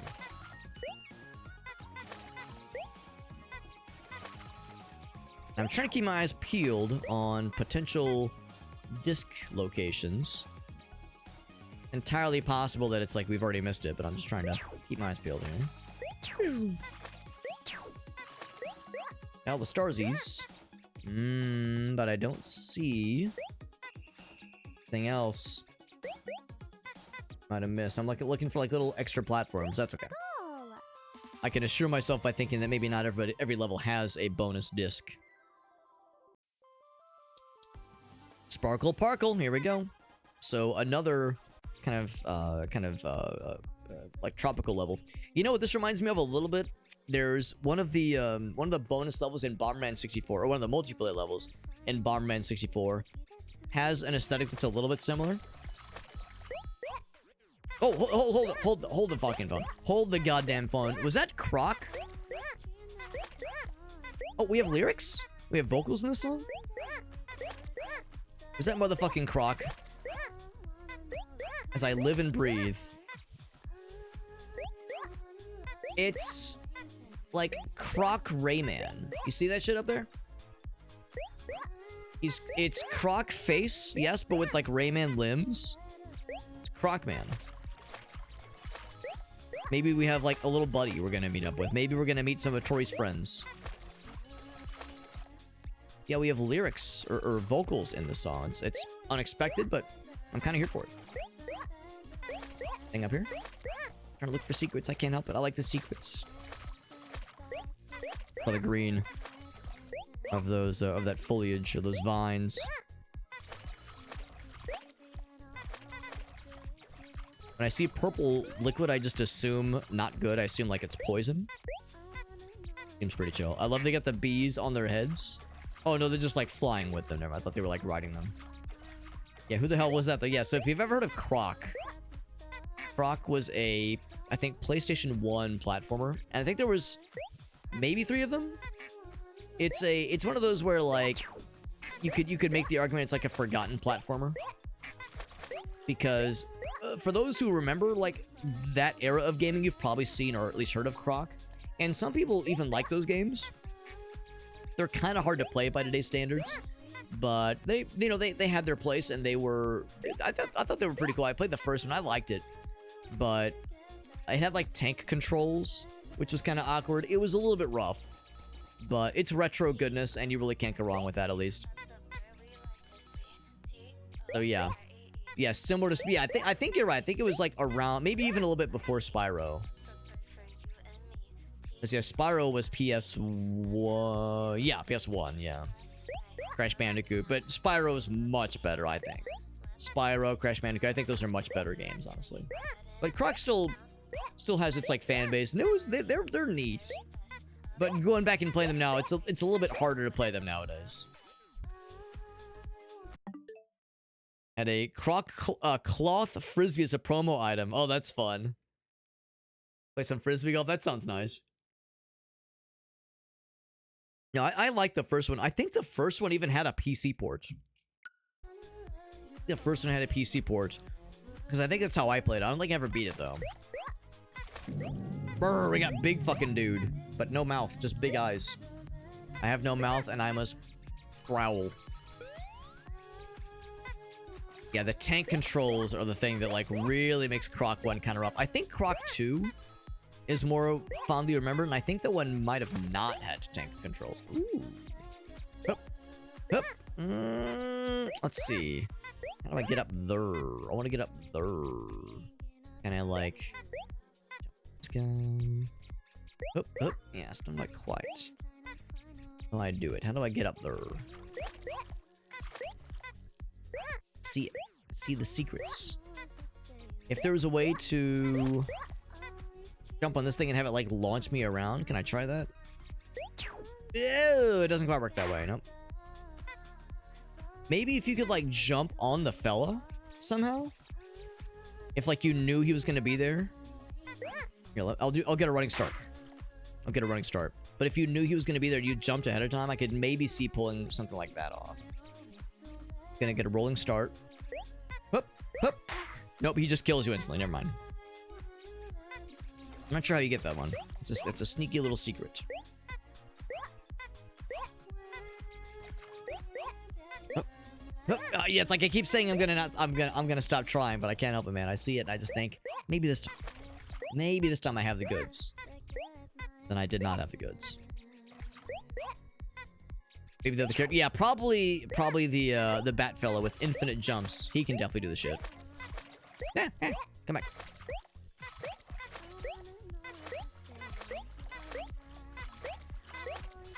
This is a cool little sequence. So I do like this level, and I like this aesthetic. The first level was cool, but I'm liking these levels a lot more, honestly. And I like all the splishy splash noises. I'm just such a sucker for this, like, vacation, like, resort-looking kind of feel. It's cozy. Lunar... Oh, wait, hold on. What was the name of that level? It was Lunar... Lasers. I thought it said Lunar LASIK. I was like, LASIK eye surgery? What the fuck? So we're on the moon. Or in space, at least. We're fighting robots again. Powering through robots like it's no one's business. Being like a shooting star. We're just going fast, babe. We're just going fast. Going fast, eating ass, all the above.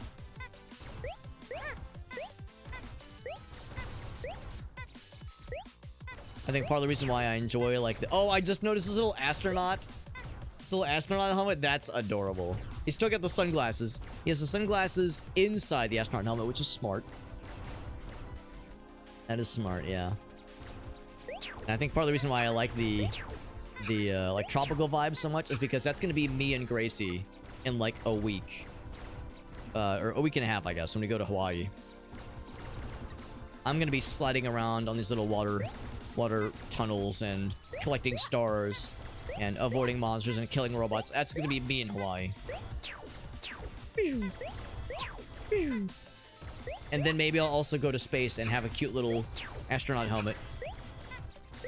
and sunglasses and all the above.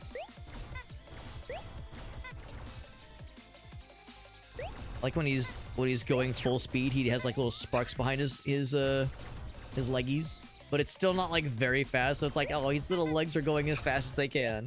He's trying his best. I'm telling you, man, he's just like me, for real, for real. He's just a little guy trying his best in a big, scary, tall person's world. I will say that movement right there of like going fast and like shooting through the little like launchy majigs while you have the little green trail going behind you, it's a very fun feeling. Very good feel.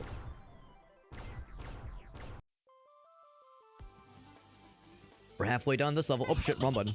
Wrong button. You should be laughing in a sinister manner towards me, Grim Reaper friend. Dash dimension. Do I do more of these little things? Ew. There's some to the side. One do I take? Let's take the... Woo! Fall to my death. I love that one. Some Sonic games could take could learn a thing or two from this one. I still love Sonic the Hedgehog despite the less than ideal games that have happened in the past. I mean, a lot of us remember, you know, the dark ages of Sonic the Hedgehog. We remember Sonic and the Black Knight. We remember Sonic Unleashed. We remember Sonic 06. Sonic and the Secret Rings. We remember when Sonic Team was, you know, they were trying. God bless them, they were trying. And was it landing? No, but at least they were, like, you can't fault them for at least they were swinging for the fences. At least they weren't just, like, trying the same old, same old. They were, like, constantly trying to reinvent Sonic the Hedgehog. And they were floundering a little bit because, you know, of course, they were always playing second fiddle to Mario. And, you know, it was like, how do we differentiate this from the competition? But Lord bless them, they were trying their bestest, and it wasn't always landing. But at least they were doing something weird. Yeah, some of those games were rough. Some of those were rough, man. And then yes, and then there's the internet aspect of Sonic the Hedgehog. Certain individuals that are known for their Sonic the Hedgehog dedication on the internet. Certain internet personalities that gained infamy. There's that too. Yeah, that was all around the same time. So like, yeah, like Sonic in the early to, I guess, the mid 2000s, going into like the 2010s. Yeah, those were some dark times for a number of reasons. We found fucking Cyclops skeleton. That's a little out of place, don't you think? But I mean, it's cool looking, just unusual. Anything behind me? No discs, no nothing. All right.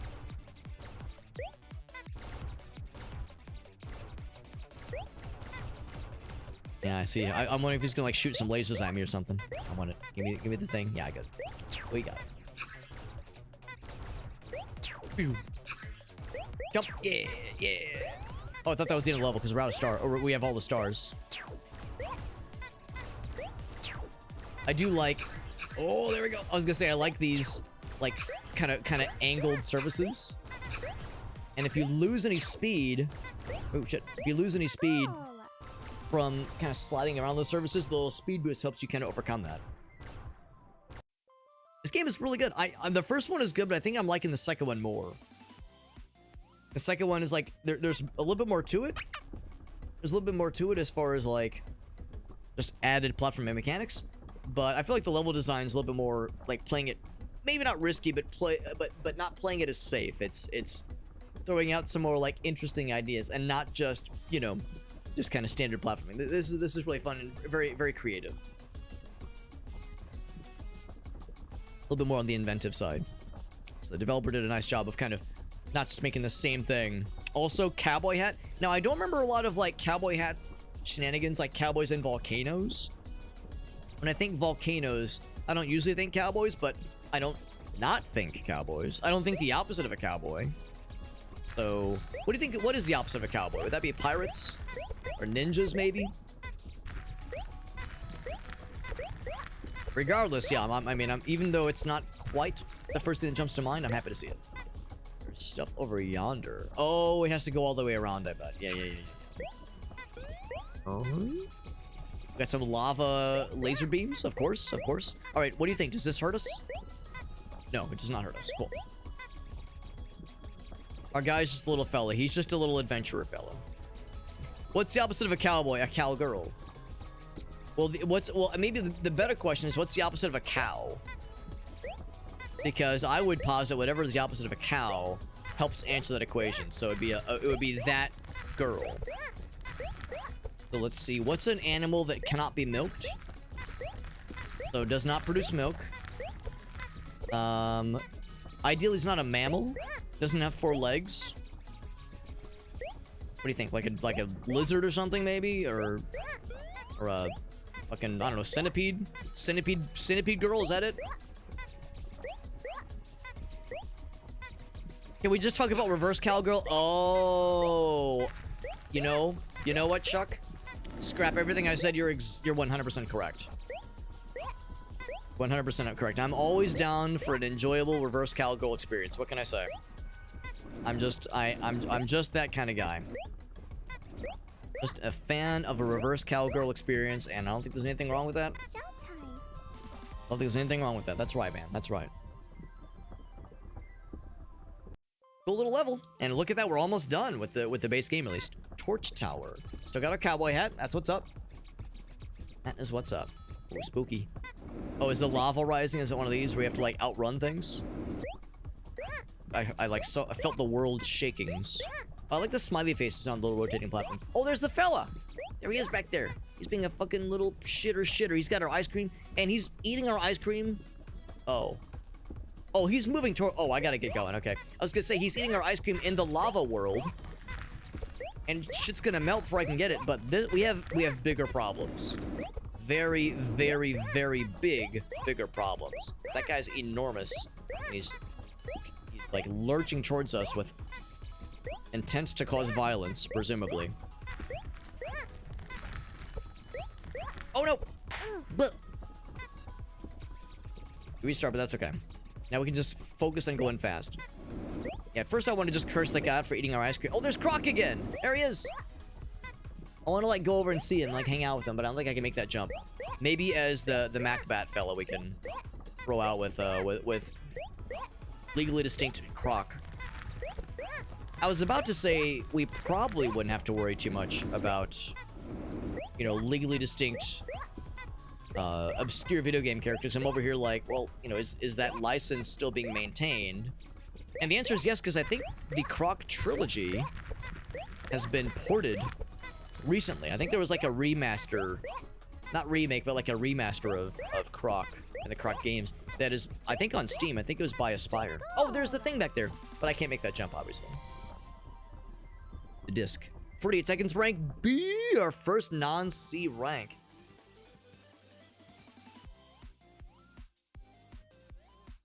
This, of course, implies that I've never got anything less than a C in this game. It makes me wonder if maybe the lowest rank you can get is C. Maybe if you take like 20 minutes to beat a level, then it's rank D, maybe. But if you beat it within like 20 minutes, then it's not terrible, I suppose. Alright, so this level is called It's Home. Oh my fuck. We got giant jellyfish, we got fucking Doom. Like Doom 2, like old school Doom skulls. You got like pink meat corpses, like cotton candy meat corpses. You got fractured code tearing through the fabric of reality. You have like cherry blossom petals for some reason.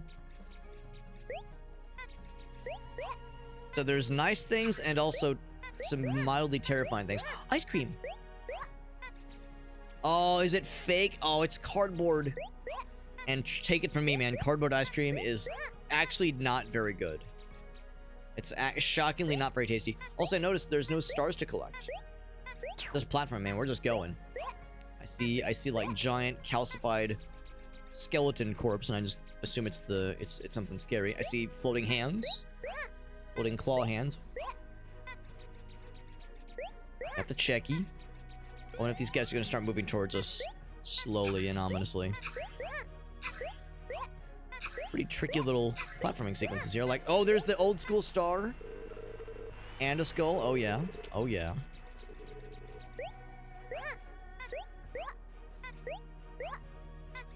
Music's also a little bit mysterious.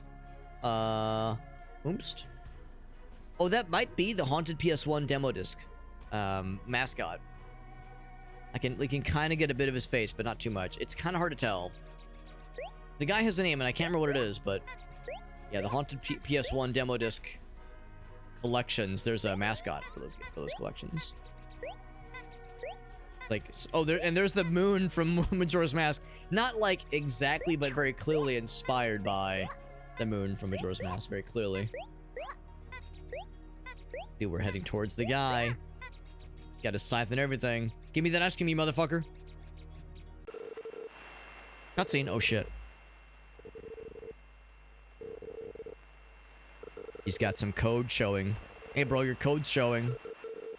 Gotta zip up the zipper, man. Boss battle? Oh shit. Oh shit. I played a Kirby 64 boss like this once. What you doing? Alright. Oh, do I gotta jump on him? I gotta strike him after they do the thing. And it represents the different areas we were in just now. Oh shit! I thought he was gonna shoot missiles. So yeah, we were in the palm tree areas. We were in the, like, futuristic stuff. Smack him in the fucking penis. Hell yeah.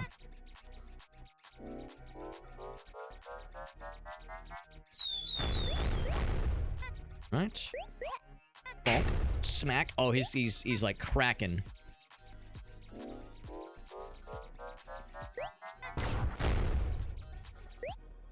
Am I too far away?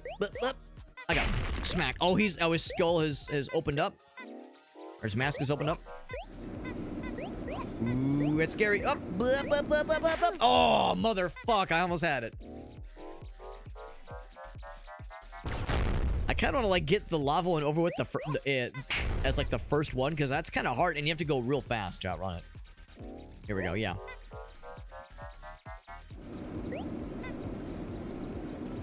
And, blip. Yeah, you have to, like, really just fucking cook to get the fuck out of there. And I don't know if there's repeats. I think there might be. I think there might be repeats, because, yeah, we saw the laser one twice. And we never saw this one. Bracked his mask open. Now we see he's got, like, this silly face. A silly, like, spooky face. We're not done. Is it the lava one? Lava one's up next. Oh, shit. No, sir. No fucking... Oh, man. Okay, I gotta say, this actually is kind of tough. I gotta say, I'm being humbled. I'm being humbled. Yeah, I think you're right. I think you just have to, like, run into it. Smack into it. Yeah, you're exactly right, Aleph. I had the same realization.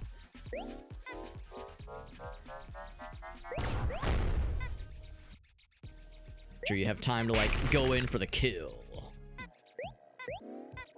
Alright, this is the tough one. Damn, I always think, like, especially in when you have that that particular sphere late in the fight where the platforms are harder to just go fast over. In my mind, I think, yeah, I should, like, take a different, like, a non-linear path. I think you just gotta go, man. I think you just gotta go, because you can't outrun is the thing. You can't outspeed it. You just have to, like, go balls to the wall and hope for the best. Of course, this one's nice and easy. Oh, not too bad, not too bad. Comes lava. Oh, no, I'm just kidding, just kidding. I was gonna say... Okay, cool. Alright, here's the last one. Final fight. So we just gotta go. We just gotta go fast. And if I just don't fuck up... There we go. Not too bad. Is that it? Alright, and we got... laser. Oh, he like, fired almost instantly. So the speed does... get a little bit spicier. Like the warm-up before the hit goes is shorter. Is that it? Unless there's another phase. Oh. It'd be very funny if I were to eat shit and die before getting to the goal. Oh, we got the S rank, bro! Super! I did it! I did it! All I can think is Bomberman Hero. I did it! Hell yeah. Oh, look how sad the Grim Reaper is. Are we gonna feel bad and offer them ice cream? and be friendsies? Can we be best buds now? I see that 12.0F floating point number. 32F. That tells me it's either in like C# or Python or like Java. See, look at that. Let's let bygones be bygones. Let's be buddies. Everyone can be best friends. There's ice cream for everybody. See, we share our ice cream with the Techno Grim Reaper. We can be best friends after all. We can be best friends after all. We don't have to be enemies. We can just be friends. That's what Toree's all about, baby. So now, I do want to check these out, but I want to see, did I get anything else?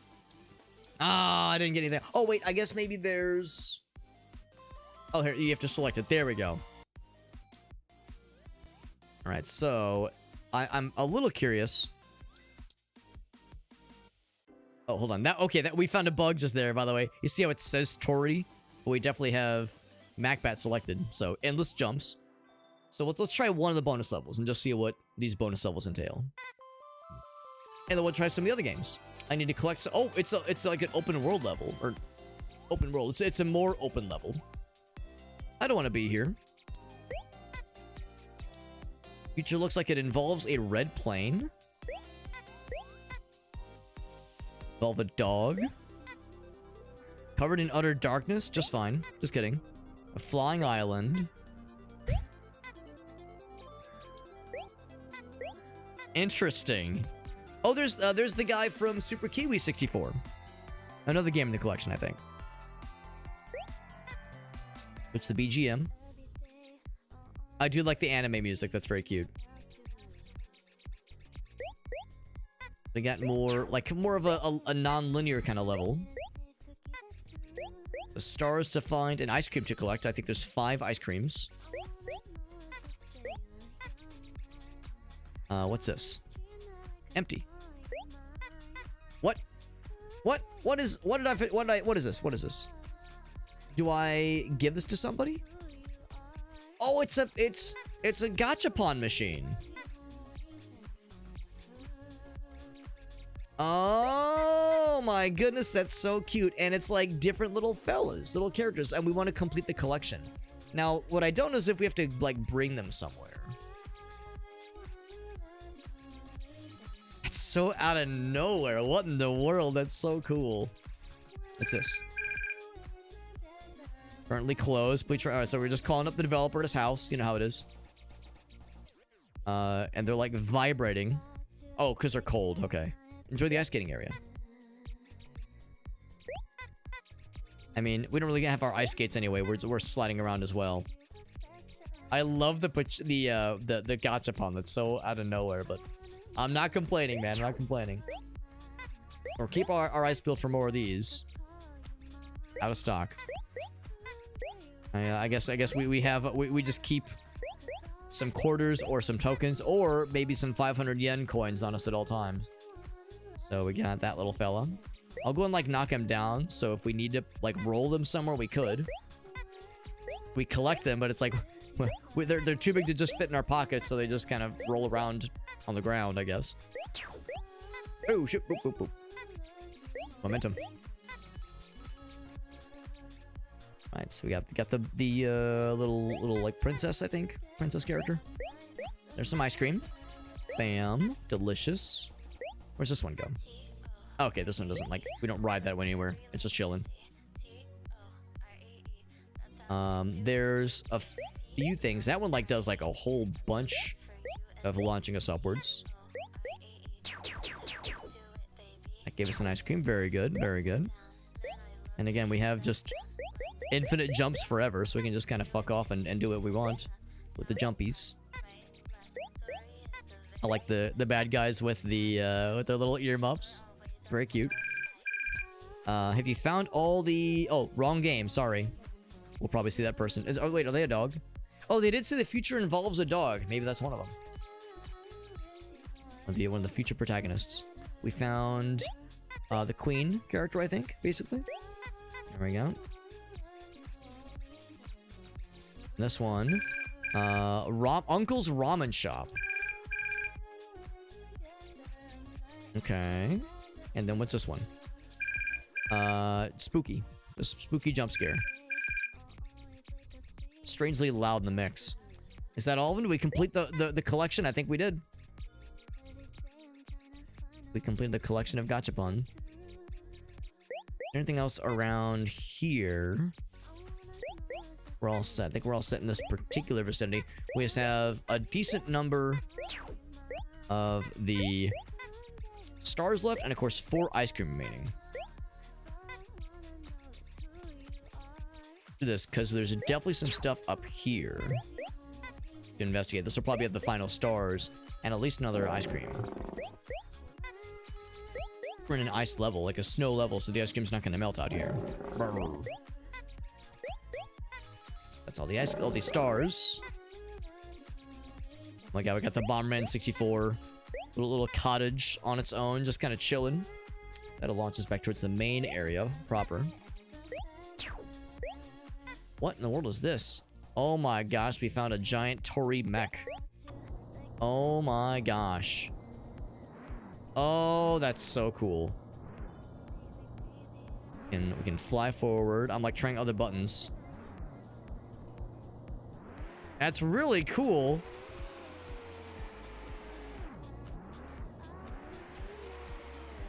Now, I don't know how to like exit. I'm just pressing buttons. Start. How do I get the fuck out? Maybe like you just stand here and press something. Uh-oh. Am I trapped forever? Uh-oh. How do I leave?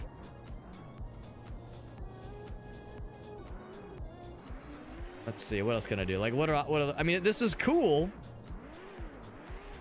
But how do I get off this Mr. Bones Wild Ride? Oh, here we go. This thing. Oh, it's like it. Okay, I see. Yeah, that's exactly it, Aleph. You called it. Got to complete the piloting challenge. Yeah. I wonder if this is one of these where the developer made this, and he was like, he or she was like, oh hell yeah, but never got around to either finishing it or couldn't find a place to implement it for the game, and was like, well, I'll throw it in as a bonus, but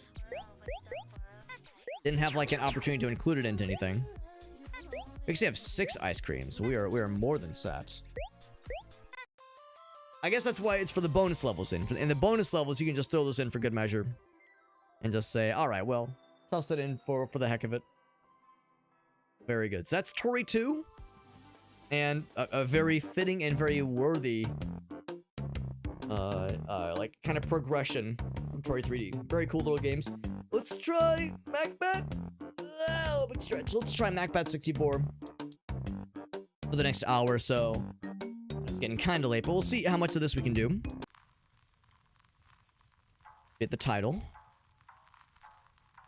This is MacBat 64. Same developer, but you'll note Toree is not in the name. There might still be some Toree throwbacks and some Easter eggs of sorts. Journey of a Nice Chap. So beginner's bar. We might be able to skip some things, but go for the beginner's bar. So 59 treble clefs and eggplant question mark. Not sure what that's all going to entail. Only one way to find out. A long time Voice acting. ago. Almost 2 years now. So long. Kiwiland was ruled by the evil Melon King. Look at that guy. Only one flightless bird was brave enough to stop his reign of terror. Now, I wonder if that's a reference to Super Kiwi 64, which is not in this collection. And so the little bird saved all of Kiwiland, But it is the same developer. and the galaxy was at peace. Or so we thought. The Kiwibian. Kiwibian. 2 years later. So we got all the jumpies. just like you do in when it's when it's Toree 3D. I like the Banjo-Kazooie jingle.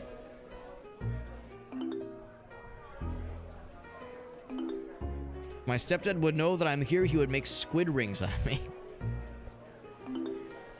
Legend of Bat 2.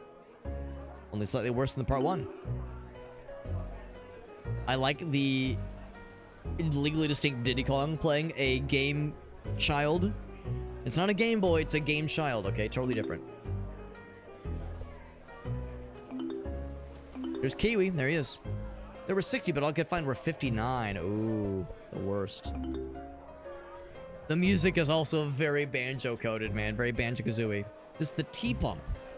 Costs you 3 coins. I'm gonna guess I don't have an attack. It's probably just jump. Get the 2 coins. Is the last one back here? I see a treasure chest. Maybe the whole deal is... Oh, maybe it's in actually. Oh, it's got to be back here then. Yeah. The whole deal is, yeah, you need that 3rd coin. You got to search high and low for that shit. Uh-oh, did I just get stuck? Oh no. Oh no. What have I done? Okay, I got nervous there. Well, let's just go down. Maybe? Oh, I see. You open yourself. Now, hold on. Was there anything like that in here? Was there anything that was interactable like that?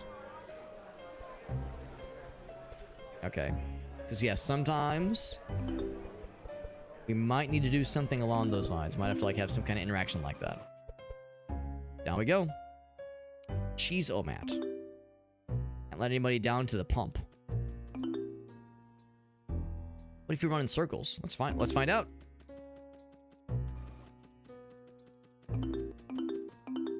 Everything's spinning, so very similar to the eye fellas in Mario 64.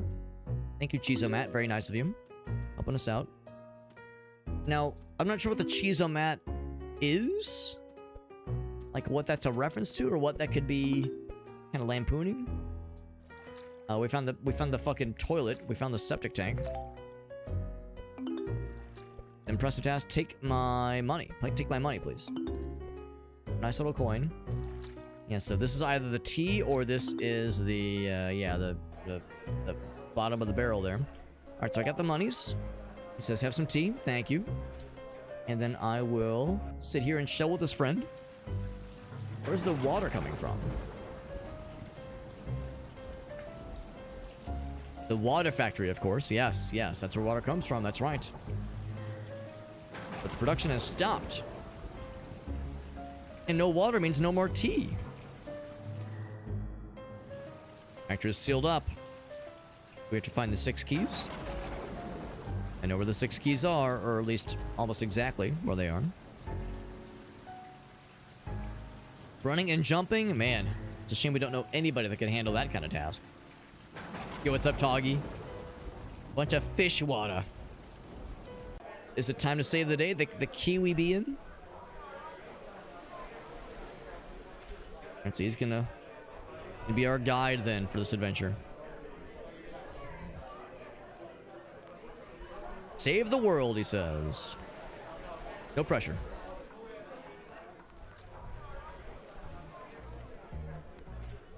Alright, a little bit more story than Toree 1 and 2. But the stage has been set. Alright, that's the first world. We basically beat the game. Tutorial world is done. I'm moving on to Birdie Beach. Always love a good beach level. See a balloon. See, there's legally distinct Diddy Kong. See his calm, off to a good start, he says. And so again, we have infinite jumps. So we can jump anywhere we want. Got a balloon. Where the balloon's for. Lost my insides. I need my coins. I need you to stir up my insides. Is probably not what he was thinking, you know. Rearrange my insides, rather. not sure what the balloons are for since we already have infinite jumps. There's the coins. Let's give that to the fella. Kiwi. Wish I had a beach level in my game. Maybe next one. Here you go, bud. Ah, so the balloons are... I don't know. I don't know what the balloons are for. Maybe we have to, like, give them to somebody. Do you want balloons? What do you want? I ate that balloon. Fuck, man. You're eating balloons? What the fuck's wrong with you? That also doesn't sound very, like, healthy, honestly. Turn your camera. Right. Cool. I'm hungry, but I can't leave my game. Bro, sometimes games do be like that. Sometimes it do be that way, man. Sometimes the game... Oh, extra life. Uproarious applause. Kiwi bird. Heroic adventure is hidden somewhere in the jungle. I like that slight typo with the way that somewhere is spelled. Somewhere. Focus on your own mission, though. Found either a flute or like a blow dart. Dart gun. Oh. Oh. Oh, banana. Do I pop the balloon? Oh, I poop it out of him. Oh, I popped his ass. That was unexpected. But I can only hold one balloon. Oh, banana. So who wants a bit? Oh, because he's hungry. Right. So here's a balloon. Dude, what an interesting amalgamation of like collectathon and platformer. Oh, you have to attach the balloons to raise the thing up to get the key. I see what's going on here. Oh, also I lied. You do not have an infinite number of jumps. Well, actually, hold on. Do you? You have a finite number of jumps. Yeah. In the previous game, you had infinite jumps. This one, it is a finite number. It's still a pretty good number. But your guy eventually does get tired. So you can't just jump forever. Everyone's got their limit.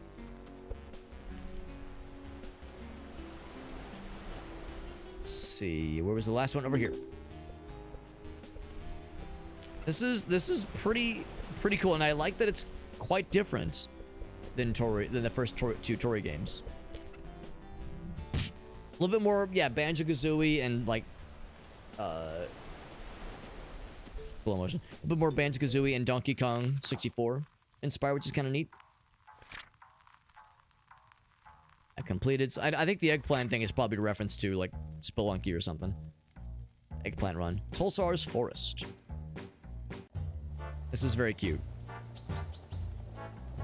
We got the first of 6 keys. I'm not sure if there's only 6 levels. Might make this a real short one. Some treasures and a key, of course. What's this over here? Need a hat? Only 1 coin. Alright, I see there's another blow dart. Blow pipe, rather. Ever find the magical goblet of Thosar, he says. Hard to say. See, Dolphgrim's got something for us. Let's go ahead and wrap this level up, and we'll see what he's got. Oh, I found a sword? Dude, can I use it? Or is it just for show? It might be just for show. I'm pressing all the buttons. Still looks really cool, though. Maybe we have to, like, impress somebody and make them think we are worthy of the coin. Like, being allowed into a cool place. It's kiwi, and of course he's making some kiwi soup. My soup tastes like metal. I have no idea why. Got the key. Good thing I can just be in here and it's not a problem. Ah, yes, my favorite kiwi and cheese soup. Love it.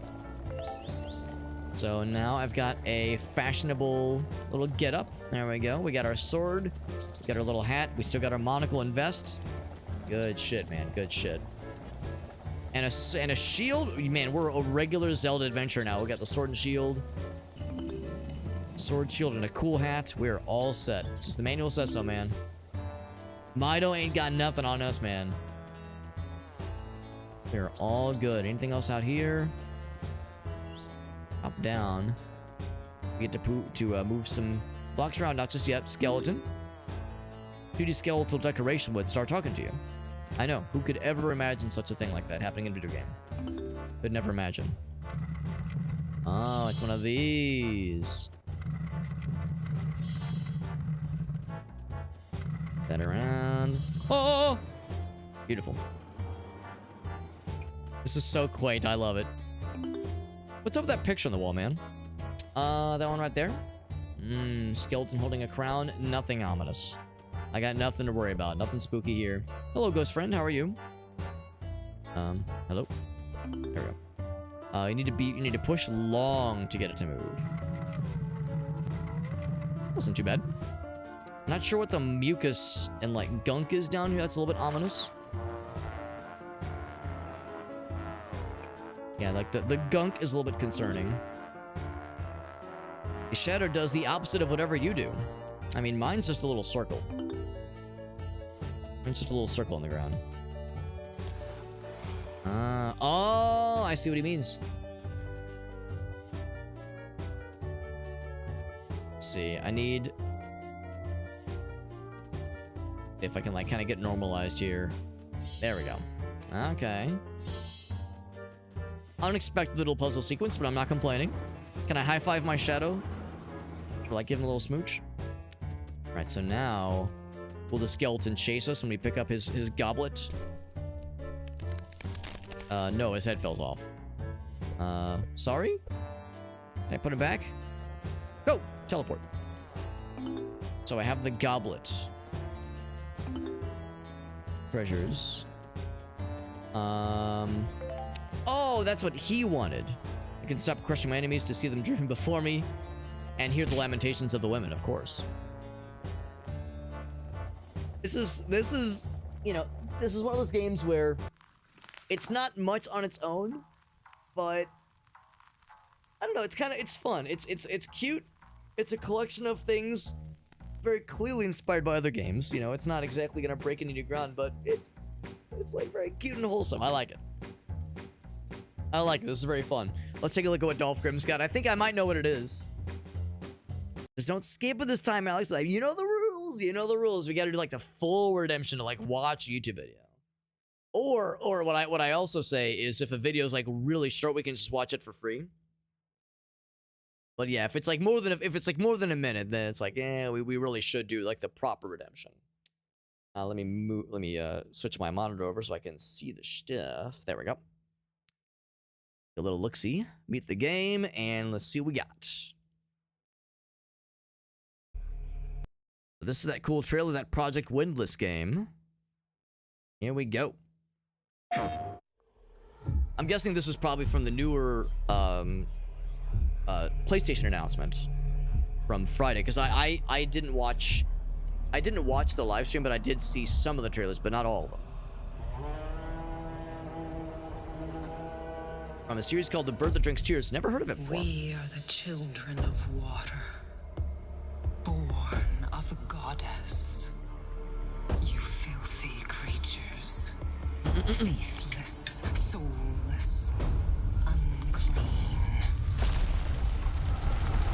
Looks badass, and the stuff we saw of the game itself did look pretty impressive. Was never yours to keep. Very actiony. How dare you stand in the way of purity, little king? Meerkat, could you take her or could you fix her?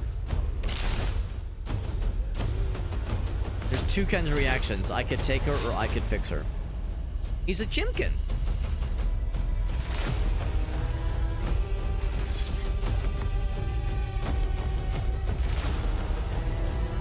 Foghorn Leghorn, but like murder edition. Looks great. Cock warrior. Dude, the enemies just melt when you like tap them with the sword. It's so satisfyingly juicy. It looks like it might be almost a Muso game, like a Dynasty Warrior kind of deal. Just fight through legions of bad guys, but then have like the strong fellers. A Muso-inspired game. It's a giant chicken friend. Well, the reason is probably based on the novels, if I had to guess. The novel series. They probably explain like the backstory. What's up, Shy Faces? I want her to break me. Crush me, please. If I gotta go out, I want to go out in style.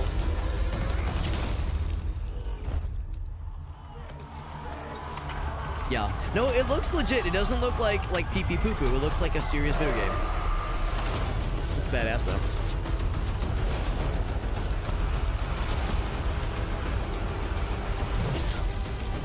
course, I don't have a PS5, so I wouldn't be able to play if it was a PS5 exclusive, but, you know, maybe a PC port some way down the line. I wouldn't complain.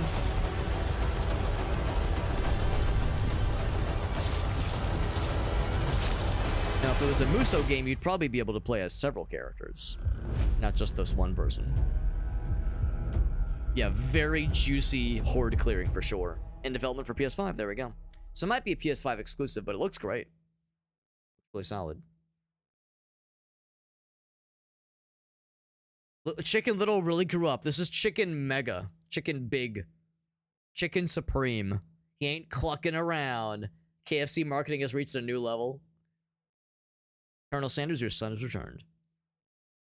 For all the ancestors you have fried, Colonel Sanders. Peter Griffin versus the, guy in a chicken suit. Yep.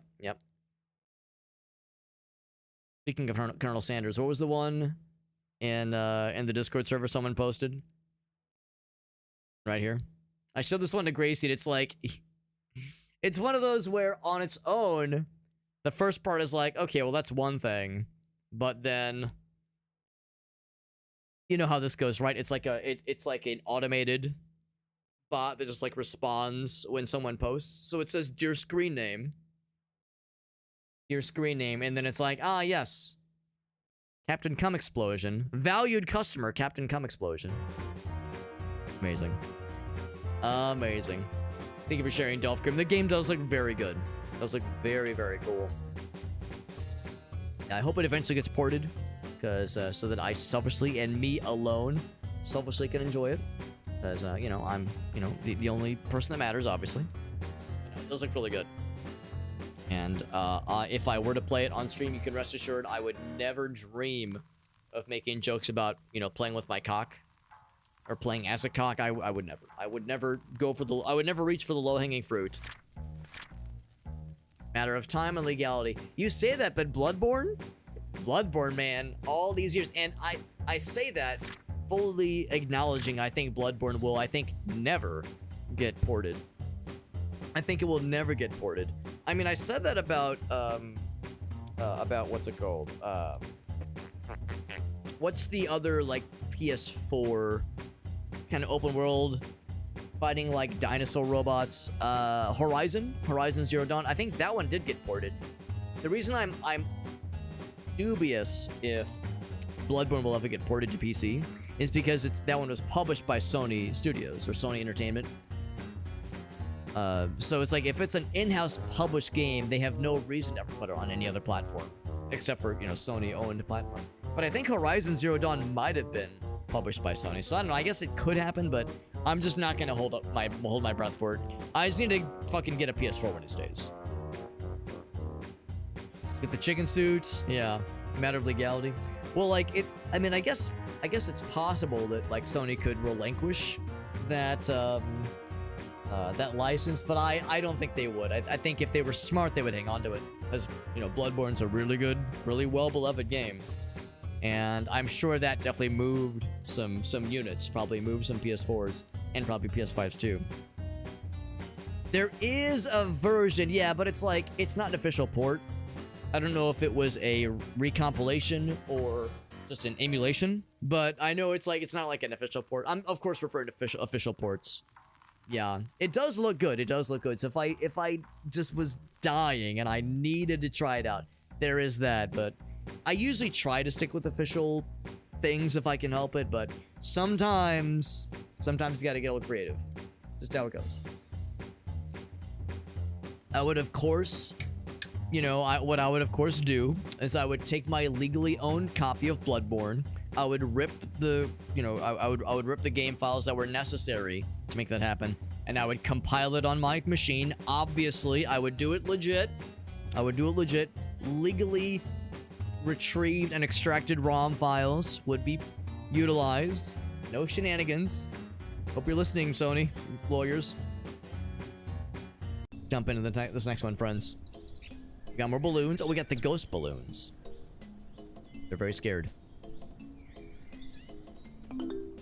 Nice warm day. All right, so we got some. Can I swim? We can swim. We got 5 coinages total here. Oh, I love our little sunglasses. Oh no, it's not sunglasses. It's a snorkel that's so cute. I love this little guy. What a little fella. He's just like me, for real, for real. Just a little guy. And unfortunately, we lose the snorkel the second we leave the water, but man, I want to keep the snorkel forever. A balloon. And a blow dart. Listen, man, I love blowing. Well, I'm just one who blows. I can't help it. The balloons, anything? These guys? Nope. All right. So here's some coins for you, bud. Roby Beanland for the it's the game boss. Game boss. Kiwi friend, ghostly balloons. They're scary. Someone should pop them. Jump on this guy. Oh, I see. We're like making a floating platform here. You wouldn't download a car. I would if I could. Yeah, they were... It's like we all know what they were trying to get at, but it's like, guys, it's not a matter of wouldn't, it's a matter of like being able to or being unable to. But if it were an option, absolutely, of course I'd download a car. That sounds awesome. Blow dart, there it is. I wonder if I get multiple blows, not just a single blow.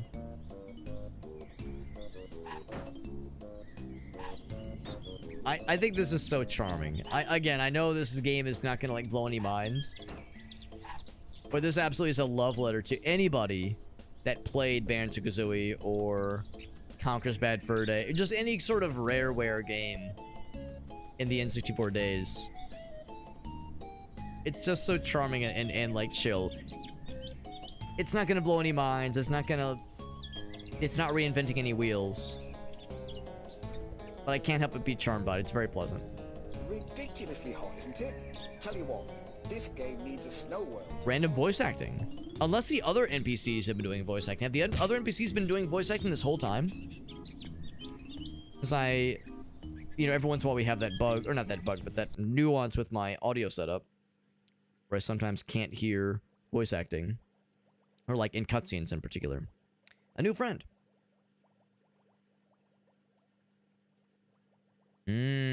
So he's watching us. The large melon lad. Now, usually I'm not afraid of large melons. Usually I embrace them with both hands sometimes. Bright Islands. Oh, we got some Kirby times. It's Waspy Wards. Not Wispy Woods. It's 2D, dude. I was not expecting some Kirby 64 vibes, and I am so okay with this.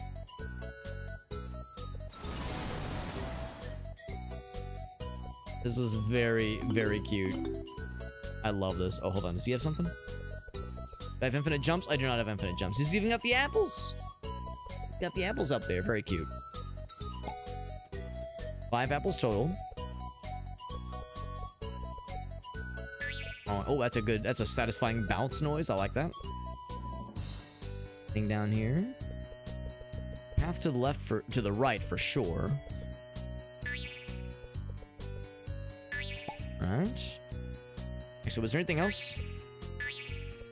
I see the clouds, but I think they're just there for show.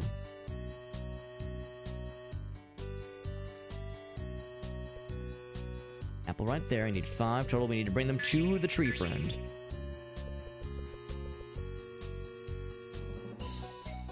Give me that one, please. Boing. The airship back there, that's kind of cool.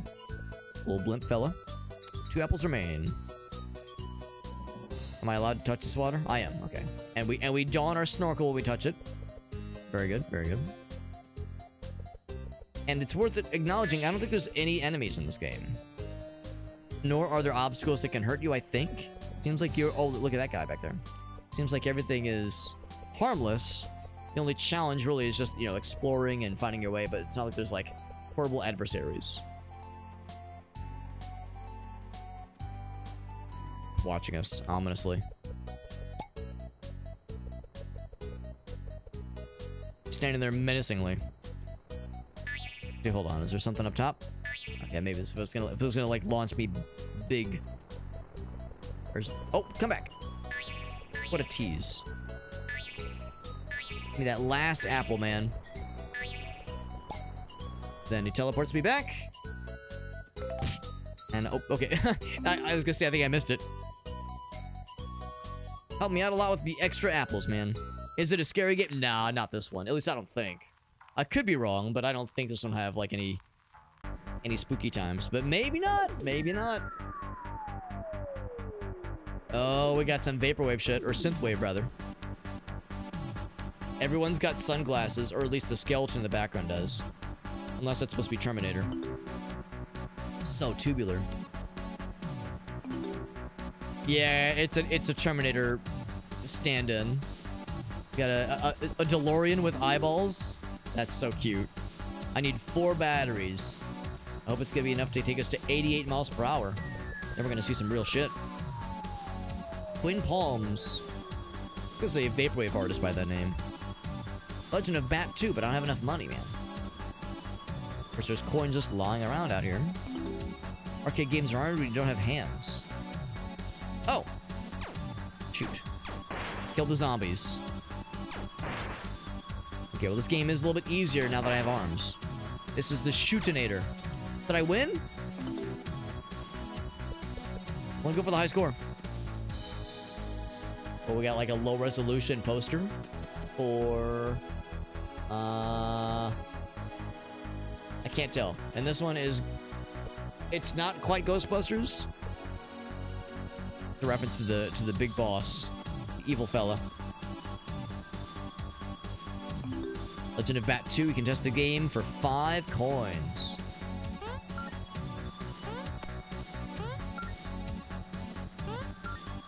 Oh, it gets faster, I see. Did I do it? Did I do the thing? Oh, it looks like Legend of Zelda, that's cute. Test the game or buy it for 5 coins. All right, so I need, oh, but I'm getting a battery each time, okay. I need coins, and then 2 more batteries. Yeah, the spooky aspect. I mean, the second one wasn't very spooky, obviously. The first one had a couple of moments where I was like, oh, Jesus. A little bit out of nowhere. Oh, I see.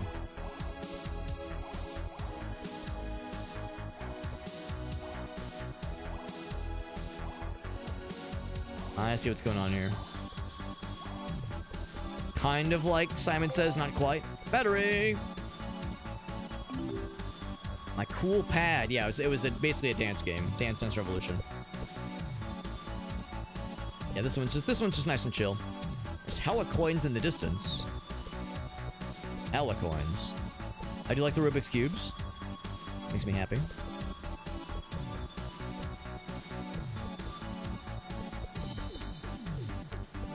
And that's all the coins to buy the game to give to the monkey friend who probably has the last battery if I had to guess. I just hope I'm not taking the battery from his game boss. The game. Because that would kind of defeat the whole point. Here you go, bud. Thanks, dude. Here's the last battery. Alright, we're ready, baby. Time to take a ride in the DeLorean.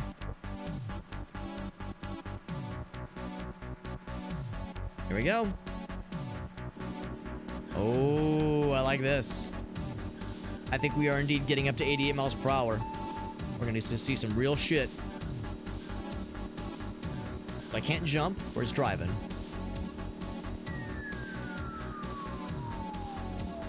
Charging our battery, our meter at least. Not exactly the hardest game in the whole world. Oh shit, here we go. There we go. Fire trails and everything. It's so quaint, man. I love this. This isn't gonna blow anyone's minds, and there's plenty of people who would look at this and go, oh, big fucking deal. What's the point of all this? But I'm having a fun time. We found the key.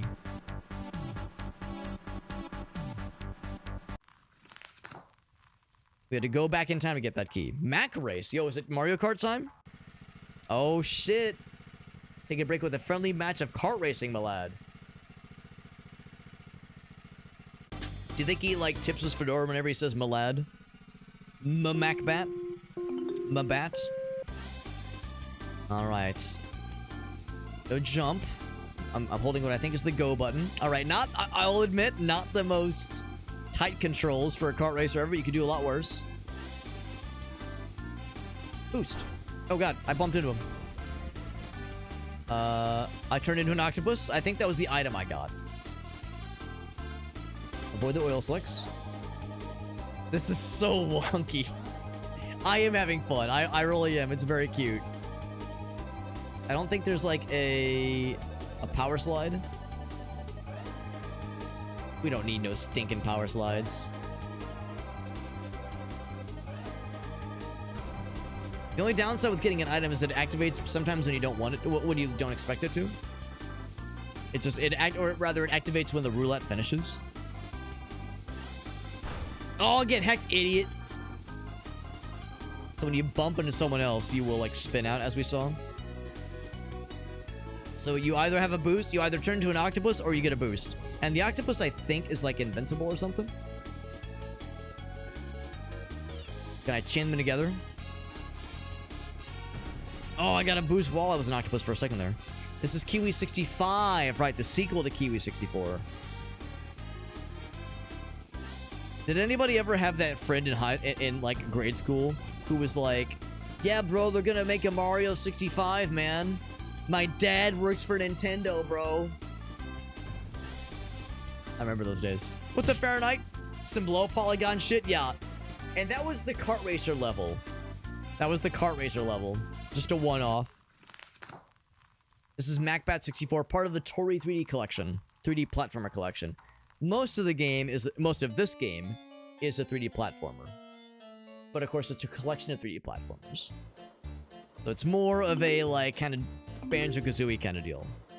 This is a spooky level. Oh, shit. I see skeleton friends. I see cobwebs. Oh, man. Oh, jeez. Oh, gosh. Can't see anything. It's like I'm missing my eyes or something. Well, he is a mysterious cloaked figure with no eyes. Latest Suda 51 game to go on sale. You're talking about the Romeo's Dead game, right? Because that game looks great, but it's also, I think, fairly expensive. Yeah, I'm with you. Ghost Banana? Are you a friend? Oh, I think he's not a friend. I think he's a villain. I think he just killed me. We haven't really seen any enemies in this game so far, at least.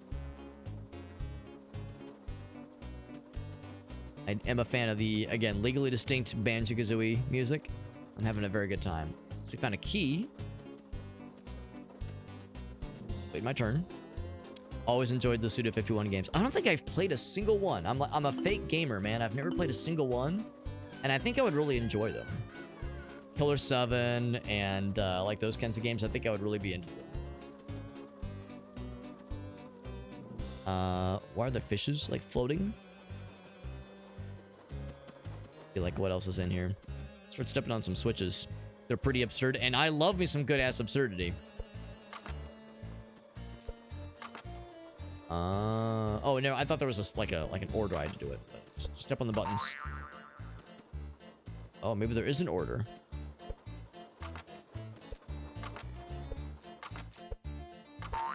Oh, there is an order. All right, so maybe is there like an indication, or do I just have to guess? Sort of like hint.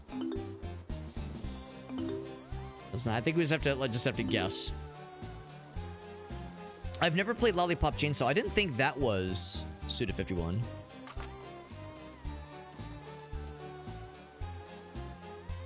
See if there's like any indication.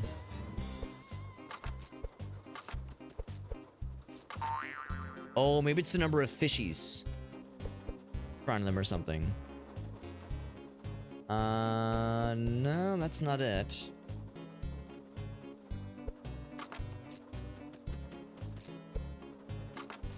I would hate to, like, not brute force this, basically.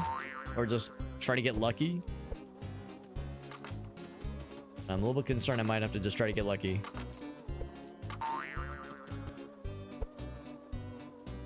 Let's see, so I see the mummy friend in the middle of all this. He's stationary. He's not, like, moving or anything. They've released so many games. Wow. And Lollipop Chainsaw is Suda 51. I had no idea. I had no clue. I think of some other ones. I know Killer 7 is one. Is there one called Killer is Dead? Oh, I just noticed I have a second key, by the way. Maybe we should try somewhere else. Maybe there's somewhere else and they'll give us like a nudge as far as like where to go next. All right, you're probably an enemy, so I don't want to get got by you. Is that a list of all of them? That's amazing they've made so many. Holy moly. How long has Suda 51 been around? Because I always associate them as like, you know, PS2, like that era and beyond. There's one eye. Oh, I have to roll it to him, I see. In the dungeon, hold on, what do you say? I used to die in, he says. Roll the eye over to the guy that eats his eyes. Here's one of them at least. Better than nothing. Oh, shit. Camera gets a little bit wonky.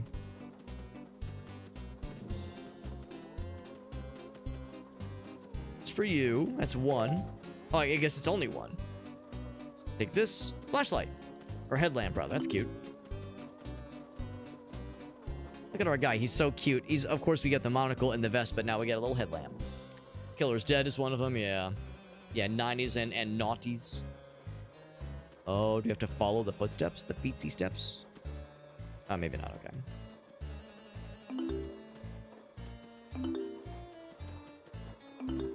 If there was anything else I was gonna say. Try that other door, then. Maybe we can scare the ghost with our cool headlamp. That's exactly what we do. Nice. Are there any you would recommend in particular, Fahrenheit, if there's any favorites from Suda 51? Let's see, what movie is this? Maybe I'll recognize it. Nosferatu, right? Yeah. Maybe the guy that made this game is an old school horror buff.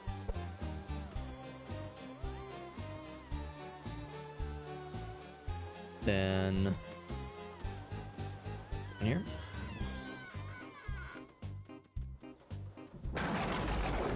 Ooh, so it's Count Batula, I suppose. Maybe the idea with that puzzle, that button puzzle, is that maybe there wasn't like a proper order. Maybe just when you do it, when you step on all those buttons in some order, you just get the key. Because I just kind of had it suddenly. Should visit me more often. I mean, I guess the idea is we are a bat, so maybe maybe that's like our dad or something. Oh, there we go. There is a certain order. Okay, one. Top left, bottom right. Okay. Left, bottom right, left. Cool. Nice and simple. And it was here. Top left. Oh, hello. Bottom right. Well, and then the corner. He's alive. But I was sleeping on a key, he says. How uncomfortable. There we go. Oh, of course, No More Heroes. That's the other big one. Silver Case. Never heard of the Silver Case. Do you like the whole trilogy of No More Heroes, or are you more of a fan of just the first one? But Romeo's Dead looks sick. It does look sick. Did you already pick it up? Oh, I guess that was all the keys. Just like that. It's real crusty, but real old school. I like it. I'm down for some old school crust, man. I love it. Obviously, as I'm playing some old school crust right here, or at least inspired by old school crust.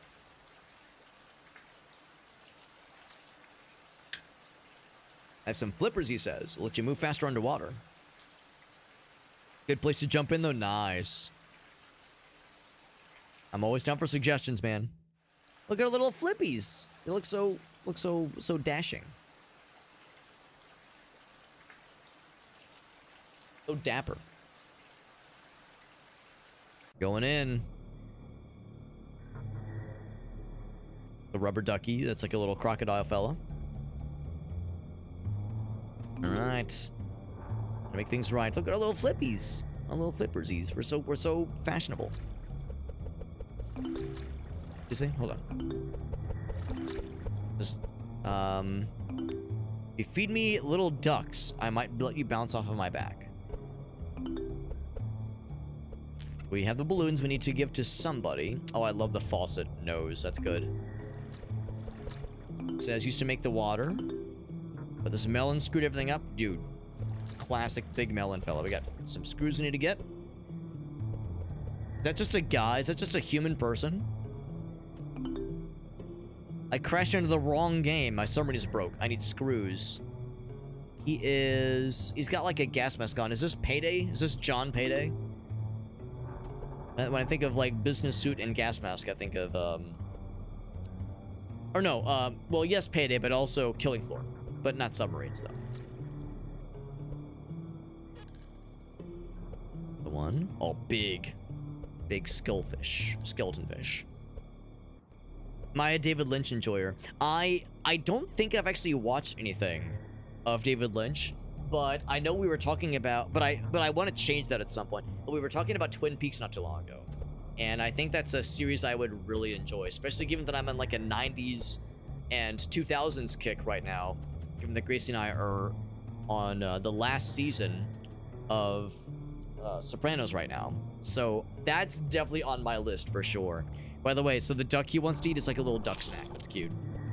Let's give that to the fella. The thing is, Gracie's watched season 1 of Twin Peaks, and she said she didn't really like it.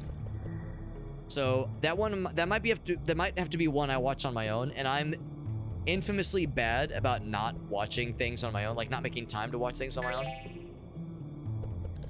I'm like, it's not that I don't enjoy watching things on my own, it's just I never make time for it. It's been a long time since she's watched it, by her own admission. So she was like, well, you know, maybe I just need to give it a fair shake again. Can't see a thing. I need to help him remove the mask, maybe.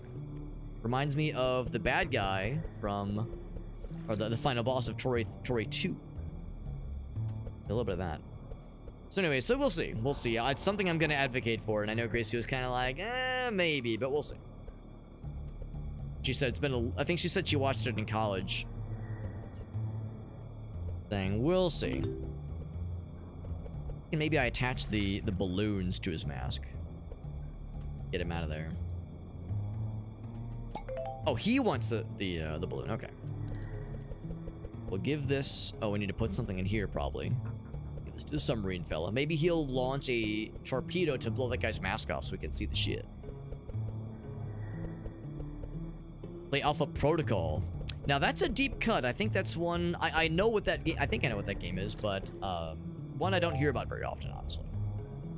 Okay, he does not launch a torpedo, but he gave me a blow dart. That's good enough. That to break the guy's mask. Bah. Okay, I just blow 2 holes. There you go. Are you good? I guess I keep blowing. Keep blowing. Keep going. All right. I got a stamp of approval. A random, but all right. That's the level. All right. It's so random. Let's see if he was gonna say anything else. Final boss time.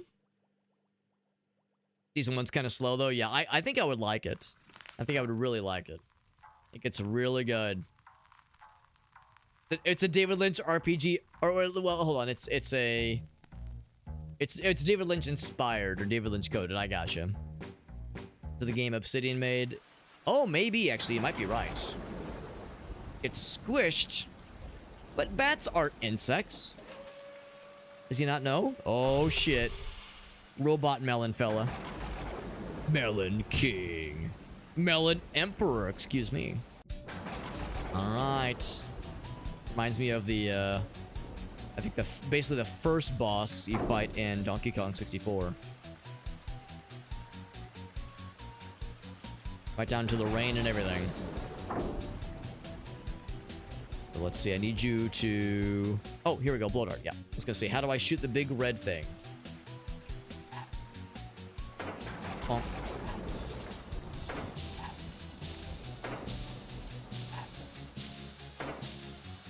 Yeah, I really want to shoot the red. I'm gonna shoot it a bunch.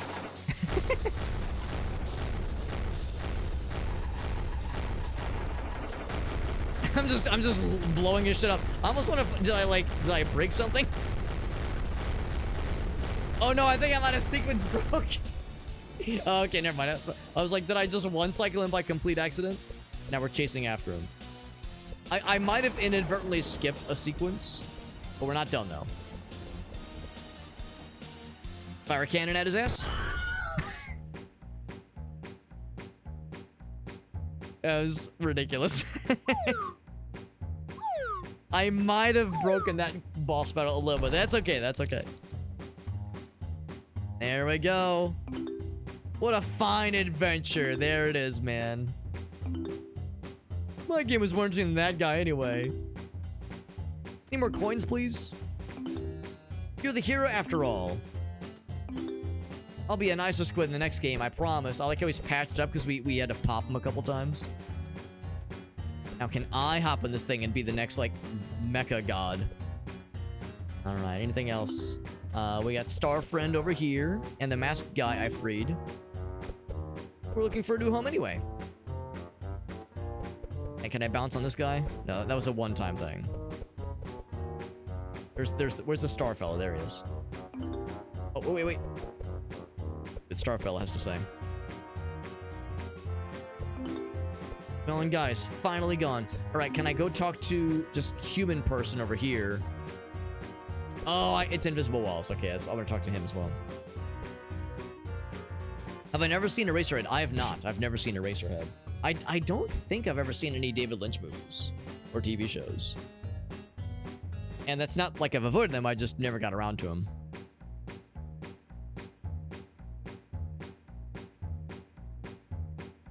Lived outside Philadelphia. I'm so uncultured, yeah. No, friends will tell you that I am insufferable in a lot of ways, but I'm insufferable when it comes to conversations about movies and TV shows. Because inevitably, I'll be hanging out with the homies and... Oh, there we go. Grant Kirkhope. There we go. Voiced one of the monkeys. That's cute. That's very cute. That's the composer for the Banjo-Kazooie games. But yeah, we'll be talking about movies. And somebody will make mention of a classic movie that everyone's seen, right? Everyone's seen the one, and everyone will be kind of going around and being like, yo, that movie was so good. And they'll notice I'm being uncomfortably... I'm like being quiet. And it's like, what do you think, Alex? Like, what'd you think of that movie? That classic movie that everyone loves. And I'll be like, oh, shit, I'm sorry, I've never seen it. And inevitably, people will be like, what the fuck, Alex? What the hell, man? Like it's a personal affront. It's like it's an insult I haven't seen. It's like, I'm sorry, I'm not trying to avoid these things that everyone loves. I just, like I said, I never make time to watch movies or TV shows on my own. And if Gracie doesn't want to watch it, it's like I'm not gonna like force her to. So, you know, it's one of those things where you have to prioritize things. You have a limited amount of free time. A good example here is that I had never seen Blade Runner until like 2 months ago. I watched Blade Runner for the first time 2 months ago, and I've always wanted to watch it, but like Gracie was like, I don't know. She's kind of picky when it comes to sci-fi, but we've been on a sci-fi kick, and she really wanted to see 2049, and I was like, she was like, can we watch Blade Runner 2049? And I was like, listen, I'm not gonna say we have to watch the first one first, but my sources tell me it's really important that you see the first one first. And she was like, all right, fine. So we watched the first one, and I loved it. And she was like, you know, that actually was pretty good. She liked it. And then we watched 2049. Watched them both. Rugrats in Paris. You know, I have not seen that one, but I did see the first Rugrats like vacation movie. I did see that one. Have I seen Starship Troopers, Spaceballs, and Broken Lizards? I've seen Spaceballs. I've seen Super Troopers and some of Beer League, but I've not seen Starship Troopers. I know it was a good movie. It was a good movie, and it's a perfect example of like I've had conversations like this, and I've had people go, Alex, your friends are assholes. Like they shouldn't be giving you a hard time for not seeing things. And I'll mention, all right, but I've not seen Blade Runner, and I've literally had someone go, never mind, your friends are right, you're a piece of shit, Alex. Like, I've had people do a complete 180.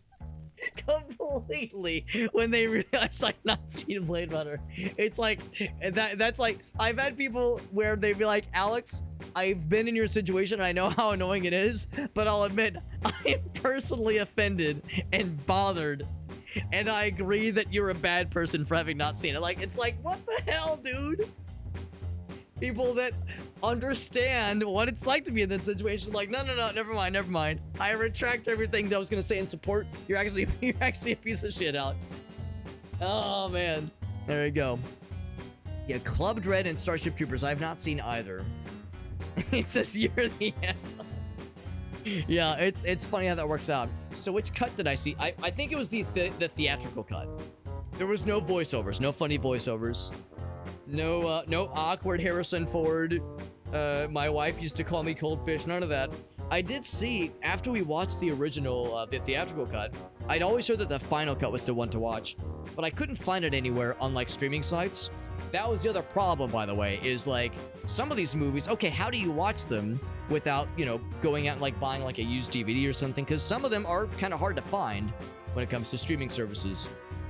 But I don't know if it's still out there, but a few months ago, at least, Blade Runner, the final cut, and also the full, like, theatrical cut for 2049 were both just on YouTube. Free to watch with ads, but still just free to watch with ads, both the final cut and 2049. So, like, wow, what a sweet opportunity that is. Holy moly. Let's check the bonus stuff, by the way. Let's see what we got for the bonus stuff. Now we've beaten the standard game. Really good movies, yeah. Starship Troopers is good too. Yeah, I'd always heard Starship Troopers was good as like a kind of like a, not exactly a parody, but like a social commentary. It's basically Helldivers, and of course it's also you know, unfortunately relevant for modern times for reasons that I, you know, wish we wouldn't have to go into, but you know, them's the breaks. Have I seen Dogma? Yes. Yes, I remember Dogma. Oddly enough, I saw Dogma before I ever watched any of the Jay and Silent Bob movies. Oh shit. So yeah, I kind of saw that a little bit out of order. But I've seen Dogma and I've seen Jay and Silent Bob 1. I think I've seen most of the second one. I don't think I ever saw the full. I don't think I ever saw all of it. It was like I would like watch it on basic cable, you know, on Comedy Central or something. So sometimes you like pop into the middle while it's on. So just don't jump. There we go. So like catch kind of here, like parts of it kind of here and there. Do I not use ad block? I do not. I don't use ad block. Partly because, like, you know, when you're a streamer and you want to support the streamer homies, it's like, well, if I use ad block, it's like Twitch is weird sometimes about like how it counts, you know, viewership, and you know, I'm like, it's not much ad revenue obviously, but when it comes to YouTubers and Twitch streamers, like I want to support them by making sure that my views count normally. So no, I usually just roll with it with the ads. Also, I've like experimented with ad block in the past. Oh shit. And I've had that thing where, like, you know, you use something like ad block and then Twitch or YouTube does the thing where it's like, hey, we detected you using ad block, we're gonna disable some features. So you have to like whitelist that side, or like, you know, just that kind of cat and mouse game where a site like Twitch or YouTube implements some kind of workaround to prevent people from using ad block, or discourage at least. So uBlock or other places implement something to get around that. And that kind of cat and mouse game, I don't know, I just kind of wash my hands of it and go, I just don't want to mess with it. So I just don't roll with it. So we got that one. Let's try a few more of these. If to spite Kevin Spacey. Wait, is Dogma... Is Kevin Spacey in Dogma? I guess I can't remember.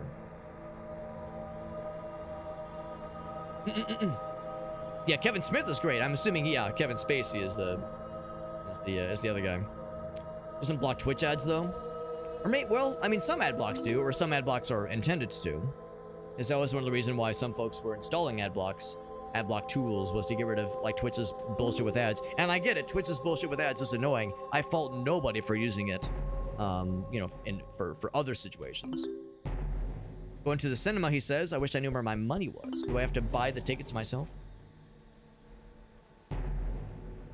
Get a Raspberry Pi, get a router block. Yeah. So I'll admit, yeah, I've oh, here we go. Here's where. Yeah, I didn't even know that there were like Raspberry Pi tools for that. So that'd be something for me to maybe get into at some point. Don't know if I love the fixed camera angle here. It's a little weird. But I appreciate that they're like trying some spooky stuff in this one, which is kind of neat. But no, that's kind of what I mean though. You know, those kinds of cat and mouse games of like trying to... Oh, shit. Oh, there's like the spooky head fella. Yeah, we saw him earlier. The Toree 2 game. Yeah, but the idea of like just doing like a one-time setup, never having to fuck with it again, it sounds kind of nice, honestly. Definitely better than having to wrangle with Adblock software time and time again. Got that one. Of course, he resets me every time. There's probably another door somewhere. Yeah, there's anywhere else I can I go this way? Here we go, here we go. Yeah. I'll admit, I don't know if I love this level as much because the fixed camera is pretty punishing. Tentacles. The tentacles don't seem to hurt me though.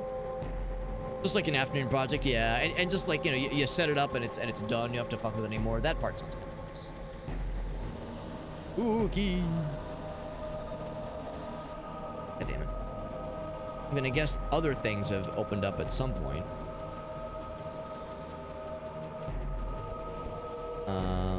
Oh, here's one. Big spider friend, hello. Does he have like a goatee? Like a mustache? A jump scare piano? Chomp, chomp, chomp, chomp.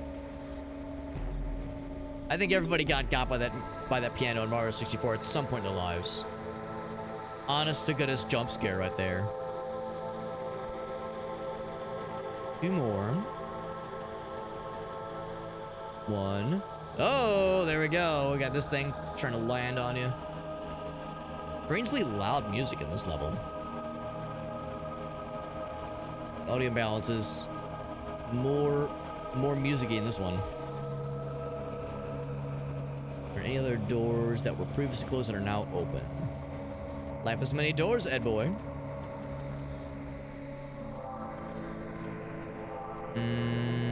Anything else? Anything else? I'm gonna laugh if he was gonna say like, oh, the last coin was in my pocket this whole time. Silent Hill vibes. Yeah, I wasn't expecting like horror aspect, although I guess that previous level was kind of like a horror. God damn it. Kind of like a horror experience, a little bit at least. The last one. There's got to be something about the last one somewhere. Oh, here we go. Is a fella gonna climb out of the TV? What does the guy say? He just says, "Oh boy, I'm excited to go to the movies, but I left my money at home." So we had to get the money to afford a ticket, basically. That's it. We're not gonna play all the bonus levels necessarily, but what I am gonna do is try the last game. So we've beat Toree 3D, Toree 2, and MacBat 64. Only thing left is Regina and Mac. Add that to the title. And there we go. Last game in the quadrilogy. Now, oddly enough, I think MacBat 64 takes place after Super Kiwi 64, but Super Kiwi 64 is not in this collection. Oh, okay, so we're the... Oh god, this is a little bit extra crusty. So we're the croc fella. This is a croc-like. Delete. Oh, I see. This might be like the dev's first project or something. This is extra crusty. And maybe this is one of his earlier works. Okay. So back in, we're in the overworld. Scaly lizard thing doing beneath my feet. Yes. It's Banjo-Kazooie kind of deal. I'll call you Mac. To walk around, move the left control stick. Jump with the B button. You can do a double jump or even a triple jump. This is like a high school project, yeah, for sure. This is cute. This is very quaint. I mean, of course, this is all indie stuff, obviously. All by the same developer, of course. But this is especially indie. Have I ever seen Pi? I have not. I don't know if I've ever seen any Aronofsky's films. Darren Aronofsky. Maybe I have and I just didn't realize it, but... I have not seen Pi. There's another big one he's known for, and I can't remember what it's called. Jacob's Ladder, maybe? But I haven't seen Pi for sure. A couple steps past to Hello World. At least a few, maybe. Create a turd before we can polish it. There you go. I'm not gonna call this a turd, but it is humble beginnings. Humble beginnings compared to what we just played. But beep boop memory is lacking. The producers. I don't think which one that is. I've not seen it, but I think I might know what you're referring to. Regain my memory, please. What about a quick beating? But I am technically without limbs. I mean, we have like the Rayman limb thing going on. Oh, Matthew Broderick's in it? Yeah, that sounds familiar, yeah. No, I've never seen it though. Need more memory. I need more floppy disks. I mean, floppy disks are used for storage, not memory, but you know, potato. Yeah, it's a Mel Brooks guy, exactly. A Mel Brooks musical. No one starts as an expert. That's right. You got to start somewhere, man. I think it's cute that the developer included this in the collection. There we go. I love the noises of the double jump.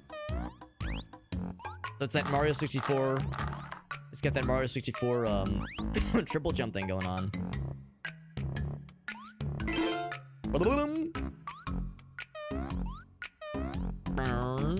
It's like he's meowing. I love it. Gotta be able to hit that switch to open this one here. Springtime. Oh, that's where that song's from. Okay, I've heard references to that one before. Yeah, knowing that it's like the origin for that song. The worst Broadway, yeah, exactly. Like that's the whole idea, is that it's like making something like so terrible and tasteless.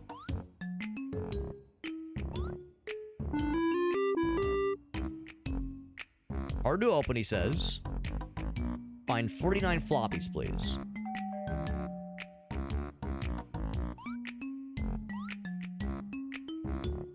Here's what that was. Oh, wait, hold on. What was that? I think I need one more. Easy mode. You might be needing some positive reinforcement.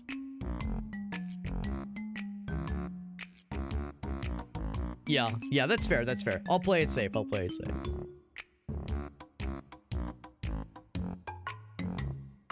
Is it for free? It's just the toll on your pride, that's all. Mac will turn blue when you can't record time attack times. That's reasonable. That's fine. I ain't no easy mode chump. What I'm unsure of is how to get into here. Oh, you just press the buttons, okay. I thought you had to, like, do something to break that switch. That means we got all the floppies for this area. Presumably. My first floppy. Open the door, please. Want to escape? This might not be enough, though, he says.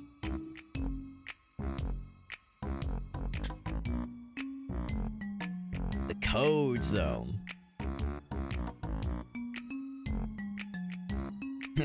What's a muscle without a brain, anyway? Alright, now I don't know what the little cube fellas are for. If I have 10 of them, which I do. The nano cubes. The no-no cubes, rather.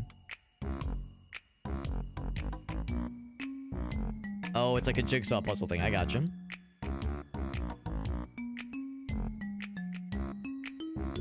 Okay. Huh. Interesting. Oh.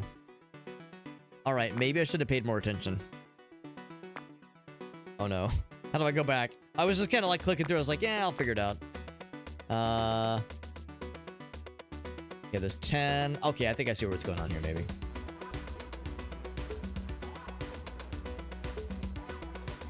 Two, 3, 4, 5, 6, 7. Okay, that's right. 6. I think we're looking for instances where... So I can't remove any. Let's see. Like that, maybe? 4 there, 4, 5. 3, yeah. I think that's good. So 2, 2, 6, 8. So that's easy. Oh, I think I see. So can I remove? I can remove what I just placed. Because that messes up this 8. Because now there's 9 here.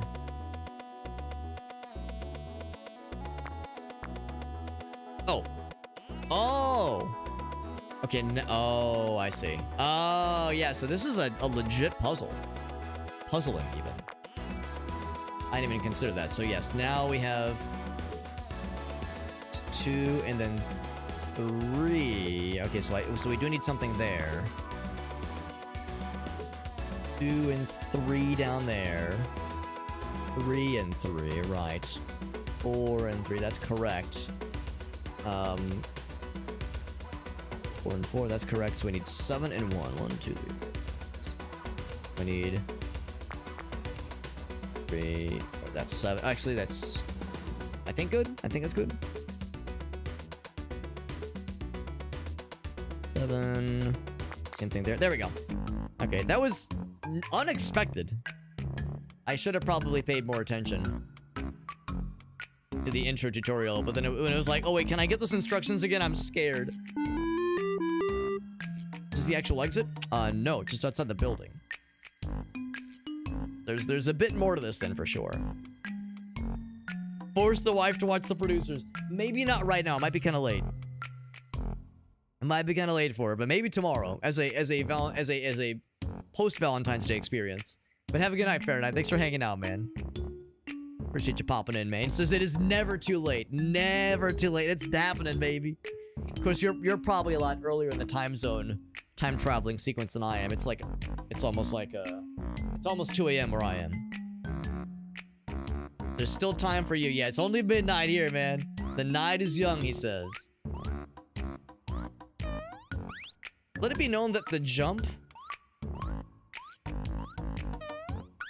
the triple, like the double and triple jump are of the same height. So you don't really gain much by doing the triple jump and the second jump, other than it just looks fun and it makes a funny noise. The blocky swamp, dude. Also very banjo-coded music. This is really something. I really enjoyed Toree 3D and Toree 2, and I really enjoyed MacBat 64. This one, I don't dislike it, but you know, it's a lot more crusty and a lot more, you know, this is more of an amateur kind of project. But that's okay, because like Meerkat said, you gotta start somewhere. And if the developer included this as like a little Easter egg to, you know, just kind of show his humble beginnings, I applaud him for, you know, being willing to share this with us, because not everybody would be so brave to show something like this that, you know, shows, yeah, like a little bit more of a more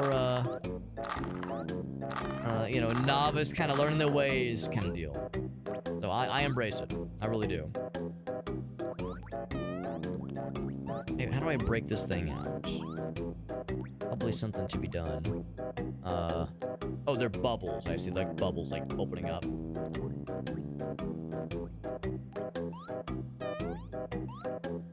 Oh shit! Oh fuck! Am I dead? Oh, maybe that's how you like get unstuck as you go over to these areas. Yeah, and then East Coast, it's almost 3 a.m. Exactly. Am I just dead? What do I do? I'm scared. Hold me. And I can just spam the noises, which is fun, or the buttons. You fall down, you're dead. Wonder if I can like... That's actually kind of cool. There's like a respawn, return to checkpoint, maybe? Nope. Or I'll just die, that works too. I hit the poison, that did it.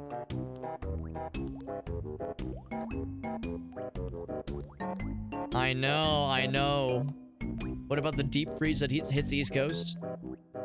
Yeah, I mean, well, the great thing about living in the Midwest is that you get, you know, all the bullshit. You get, like, stupid summers that are miserable and humid and hot, and then you also get winters that are cold and awful and miserable. So we get a little bit of everything here in the Midwest. It's great. Great, you get all 4 seasons. Oh, fucking shit. You get all 4 seasons in short order. It's a great time. Have I sold you on it yet? Of course, I guess I can't talk too much shit about the winters here, because the winters here probably can't hold a candle to the winters in Canada. So you guys probably have it a lot worse. Winter-wise, at least. Negative 40. There we go. 45 Celsius in the summer. Oh, that's pretty balmy. That's pretty awful. Does it get really humid up there as well? I'm sure you've heard that term before. It's not the heat that gets you. It's the humidity. That's the kicker. Of course, it gets faster as you get closer towards the middle.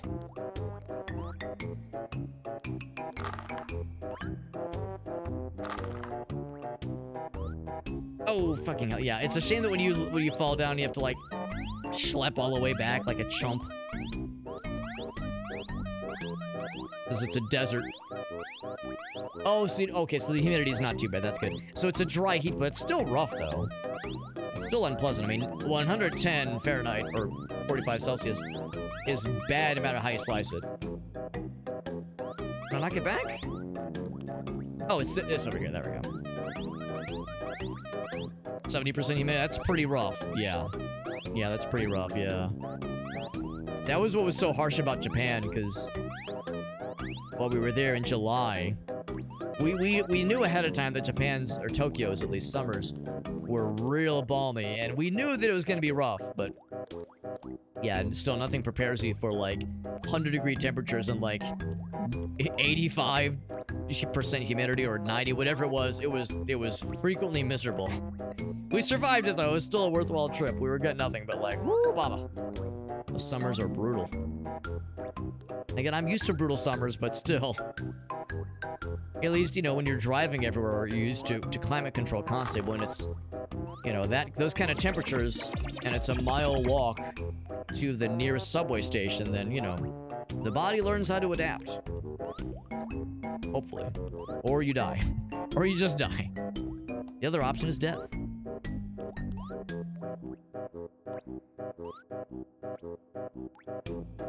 Here. Actually, I guess I could have just, like, jumped across the normal platforms. The humidity's awful. I'm with you. I'm with you. I'm right there with you. It's awful. I'm a sweaty boy. Yeah, no, it's not a good time. 2 out of 10 would not fap again. Yeah, Florida. Yeah, Florida knows some humidity for sure. Florida is like the humidity experience. There we go. So there's a slight height advantage to doing the double jump. It's just not a very pronounced one. Oh, is it a teeter-totter? Is it a seesaw? No, it is not. And of course, we're going to Hawaii in about a week. I mean, the temperatures there are always really pleasant, but it does get humid out there. Of course, it's a very small landmass surrounded by an ocean, so of course, tropical environment means definitely humidity. But the temperatures around Hawaii are usually pretty darn good, pretty darn pleasant. So it'll be humid, but we can handle it. We found a little fella. Blizzard and Bird, who are you? Professor Shala, maybe? No vacation, only streams. No, I'm excited for the trip. It'll be a nice time. We'll leave on the 25th and get back on the 7th, I think. They'll be gone for about 10 days. Profession is sports. All of them. Every single sport. Mac and Regina. Latin for queen. Ah, there you go. What do you want? Goggles? Says, I require nothing. I can be of help to you. Additional moves. Ooh. So I can do a stomp now. For pressing buttons. I like the animation for the stomp. It's just, you just fall and just A-pose aggressively. It'll be a nice time. And I mean, I would love to, you know, do streams while on vacation, but we'll be in Hawaii, and Hawaii is wonderful, but internet is not always like the bestliest out there. Like internet, cell phone connection, that kind of thing. Of course, at the Airbnb we'll have Wi-Fi, obviously, but yeah, it's not like horribly unreliable, but it's not the bestest. Not the bestest, not the worstest, but not the bestest.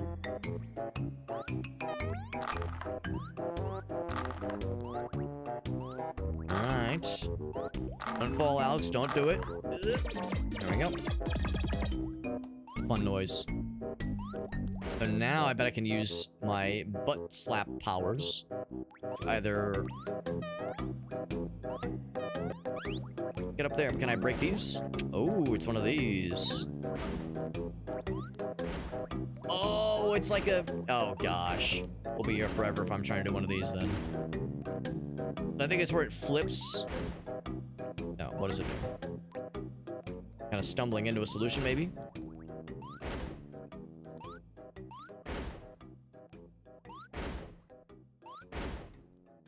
Oh, it flips all okay. Flips all the surrounding ones. No?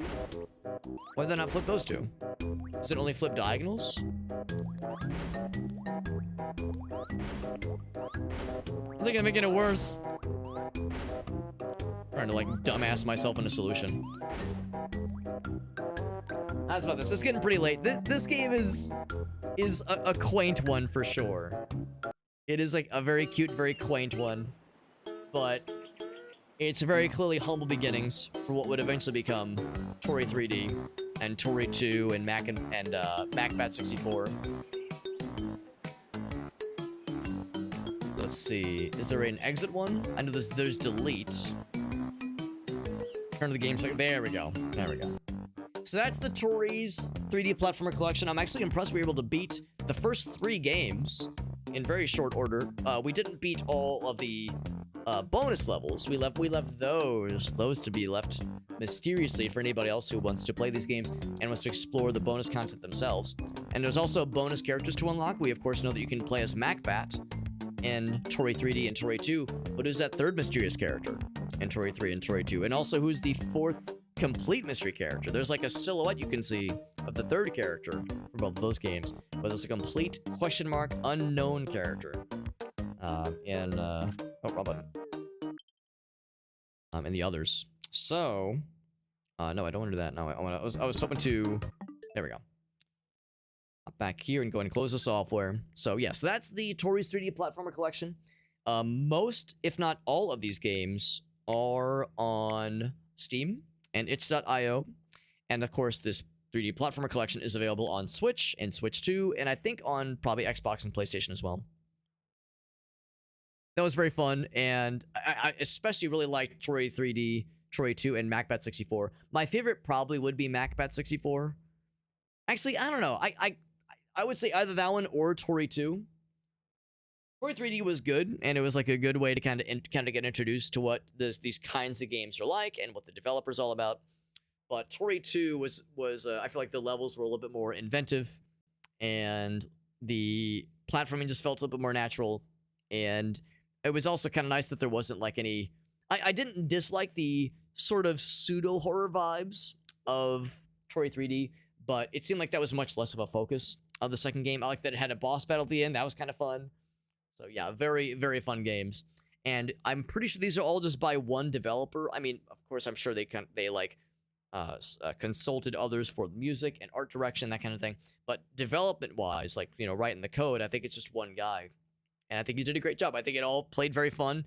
I'm a big sucker for retro vibes, and this collection brought the retro vibes, low poly, 3D platforming. I love that kind of stuff. I absolutely love it. But I also love, well, I don't love having to go to bed, because I'd much rather stay up and play video games. But, you know, I'll be responsible. Let's go and wrap it up here. We'll see about tomorrow. But tonight was a fun time. Thanks for watching, guys. But we'll see about tomorrow as far as the stream schedule is concerned. I've mentioned before that I'm going to a friend's birthday shindig tomorrow evening, and it starts in the evening. I might not get back until like 9:30, 10 o'clock or so. Might be kind of late. Depending on how late I come back, I might not stream at all. Or if I do stream, I might try to see if I can maybe join in the multiplayer shenanigans with Alias and Krath and Shake. I know tomorrow is Shake's birthday stream. So everyone, if you don't watch me, at least watch Shake the Box and wish him a happy birthday tomorrow. For anyone curious, here is the link to his stream. If you don't already follow him, make sure you do. So you can wish him a happy birthday and administer some birthday spankings. It's very important. And if they're able to do some multiplayer shenanigans tomorrow, then I would like to join in. But if I come back too late, or again, if I don't come back at all, then there's no... well, if I don't come back at all, if there's no stream at all, then we'll just pick it up on Monday. But if I'm able to stream tomorrow, I've got a couple things queued up that we could potentially get to. But, and if nothing else... when it comes to the co-op and multiplayer shenanigans, I don't think I have anything this coming Sunday. So tomorrow, I, of course, will be busy for part of the evening, but the following Sunday I should be available, so we'll at least be able to do some multiplayer stuff with the homies then. But that's going to do it for the night, my friends. Thanks for hanging out. Had a couple new folks pop in, which I appreciate, and of course, lots of familiar faces. Always appreciate that. Our friend Kara is live. She's been going for almost 15 hours. Can you believe that shit? She's doing a Civilization 6 marathon, and it's amazing. It's a Valentine's Day Civilization 6 extremaganza, and I'm very impressed with what I'm seeing here. I've played Civilization 3 a decent bit back in the day, and I liked it, but I haven't played any Civilization game in like, I don't know, like 20 years. It's been a minute. It's been a hot minute. So I'm definitely out of my element here. But we're gonna get to hang out with Kara. She's awesome. Plays a lot of great, really cool games. A fellow indie enjoyer and a fellow variety enjoyer. She plays a wide variety of stuff. And we have that to look forward to on her channel. Also, I need to act fast because she doesn't usually go this late. So this is a rare opportunity for me to swoop in and raid her ass, because she always raids my ass. It's nice to repay the favor sometimes. Return the favor. As always, my Linktree page is in the chat. Has all of my links. Every single link that is Alex coded, Hobbit coded you could ever hope for. It's got my social media.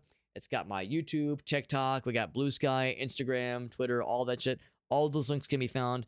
I do multi-stream to a lot of places. I typically multi-stream to TikTok and YouTube and Facebook. But as you can guess, we got the hoodie, right? The hoodie tells you all you need to know. It means I got that Twitch. I got that Twitch as my main platform at all times. So if nothing else, I do recommend following me on Twitch, because that is the main platform. That is the primary place where I go live. And it is also the where most viewers and most chatters like to congregate. So if you want to be closest to the source and be most involved with the chatting experience, make sure you follow on Twitch. Also, the Discord link is in that Linktree page. It has all of my... it's like the main kind of hub for our community, and is the best way to keep up with myself and others in the community outside of streams. We also do giveaways. Once every few weeks, we'll have a round of giveaways this coming Friday. That's the 20th? The 20th of February. So we'll do some giveaways on the 20th. We'll have a couple of keys of Lort to give away. Lort, a very fun roguelike we played a couple weeks ago. We'll have 2 keys for that one to give away on Steam. That would interest you. Make sure you join the Discord server. We'll have all the instructions there. Otherwise, raid incoming. Raid incoming. Our friend, oh hey, it's Kara. I'll see you guys there. Thanks for hanging out with us, friends. Appreciate you chilling with us. And like I said, we'll see you about a stream maybe tomorrow, but if nothing else, should definitely be back on Monday if all else fails. But yeah, I'm hoping for still some kind of stream tomorrow if I can swing it. You'll have a great night, and thanks for watching, guys. Bye-bye.